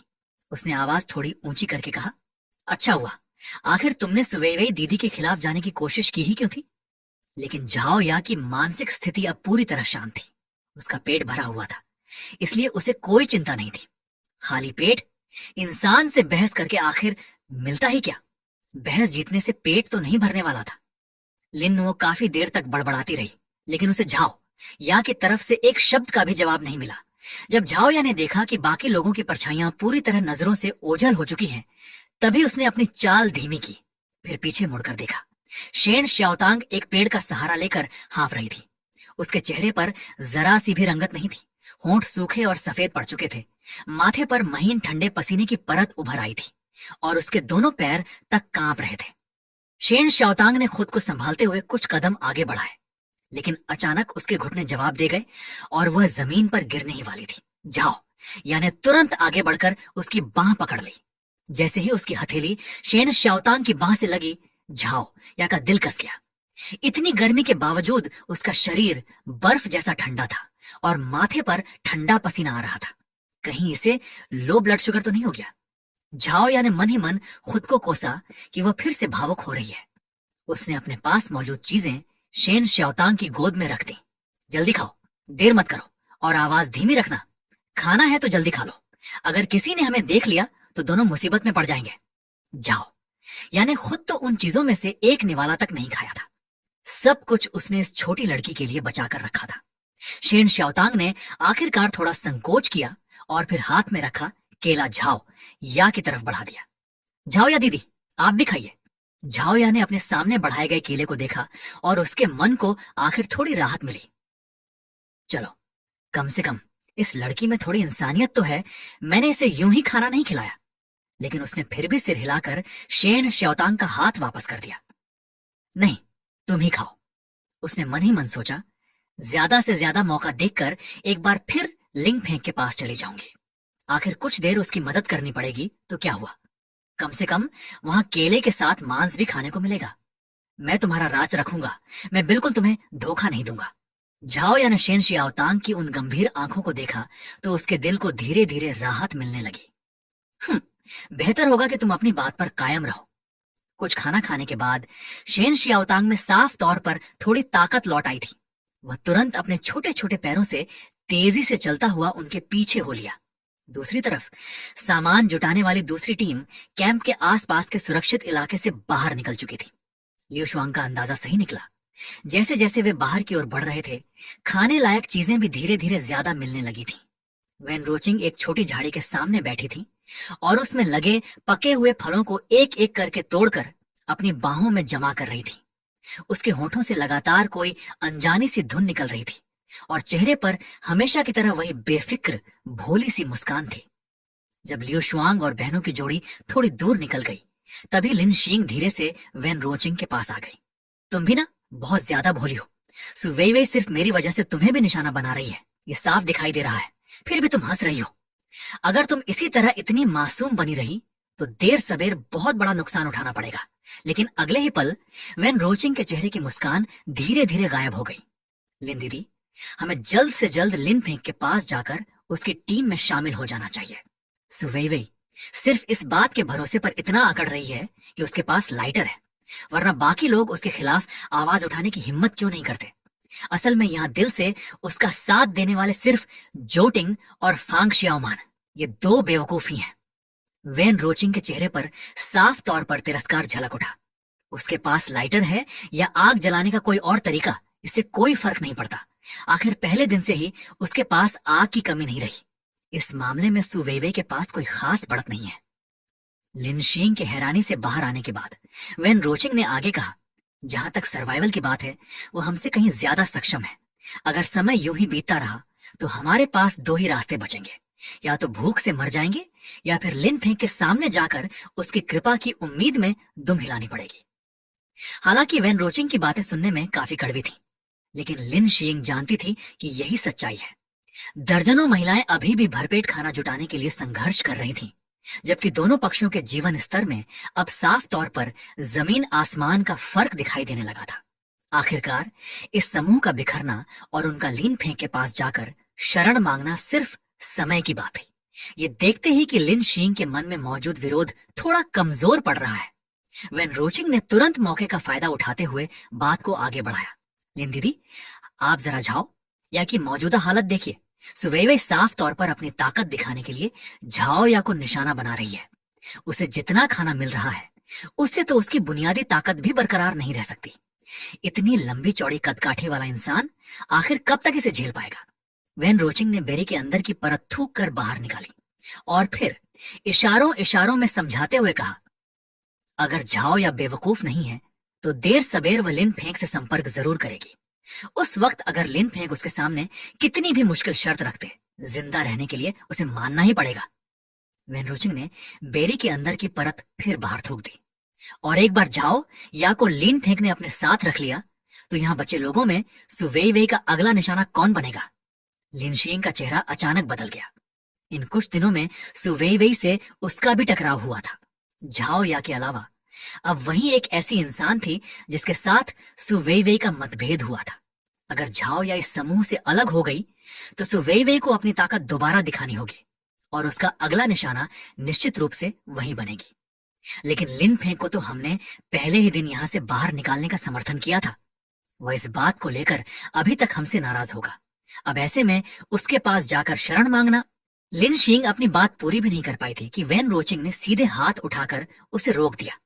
वैन रोचिंग हल्के से हंसी और बोली, मुझे पता है आप क्या कहना चाहती हैं, यही ना कि अब आपसे अपना अहंकार छोड़कर उसके पास जाने की बात नहीं हो रही। हमें चाहे जो भी कीमत चुकानी पड़े, किसी भी तरह जल्द से जल्द लिन फेंग की तरफ शामिल होना होगा। जितनी जल्दी शामिल होंगे उतनी ही जल्दी वहां अपनी जगह बना पाएंगे।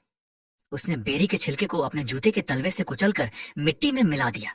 जब तक ये सारी महिलाएं भूख से पागल होने लगेंगी या सु वेई वेई का कागज की तरह कमजोर गठबंधन पूरी तरह बिखर जाएगा, तब तक बहुत सारी महिलाएं एक साथ लिन फेंग के पास जाकर उसे अपने साथ रखने की गुहार लगाएंगी।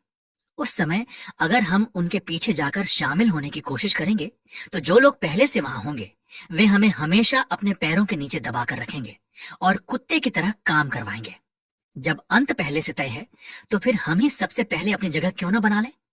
उसकी बातें बिल्कुल साफ और बेबाक थीं, लेकिन लिन शींग आखिर बाहरी दुनिया में मशहूर टॉप सिंगर थी।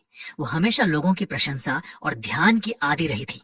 ऐसे समय में उससे ये उम्मीद करना कि वह अपना सारा अहंकार छोड़कर उस इंसान को खुश करने जाए जिसे कभी वह ठीक से देखना भी पसंद नहीं करती थी, उसके लिए आसान नहीं था। लिन शींग अभी भी आखिरी बार खुद को समझाने की कोशिश कर रही थी, लेकिन अगर बाकी लोगों को पता चल गया तो लोग हमारे बारे में क्या सोचेंगे? क्या वे ये नहीं कहेंगे कि 2 निवाले खाने के लिए हमने अपनी इज्जत तक बेच दी? ये सुनकर वैन रोचिंग को गुस्से के साथ हंसी आ गई। दीदी, आखिर आप किस जमाने में जी रही हैं? क्या इज्जत को खाया जा सकता है? अगर लिन फेंग अभी मेरे सामने खड़ा होकर कह दे कि अगर मुझे उसके साथ रहने की इजाजत चाहिए तो पहले घुटनों पर बैठकर उससे माफी मांगनी होगी, तो मैं तो उसी वक्त उसके सामने सिर झुका दूंगी। लिन शींग उसकी बातों से सचमुच एक कदम पीछे हट गई। वह सामने खड़ी उस लड़की को ऐसे देखने लगी जैसे उसे पहली बार देख रही हो। जिस लड़की को वह हमेशा अपना छोटा सा सहायक समझती आई थी, उसके अंदर इतना चालाक और व्यावहारिक पक्ष भी छिपा था। वैन रोचिंग ने अपना लहजा थोड़ा नरम किया।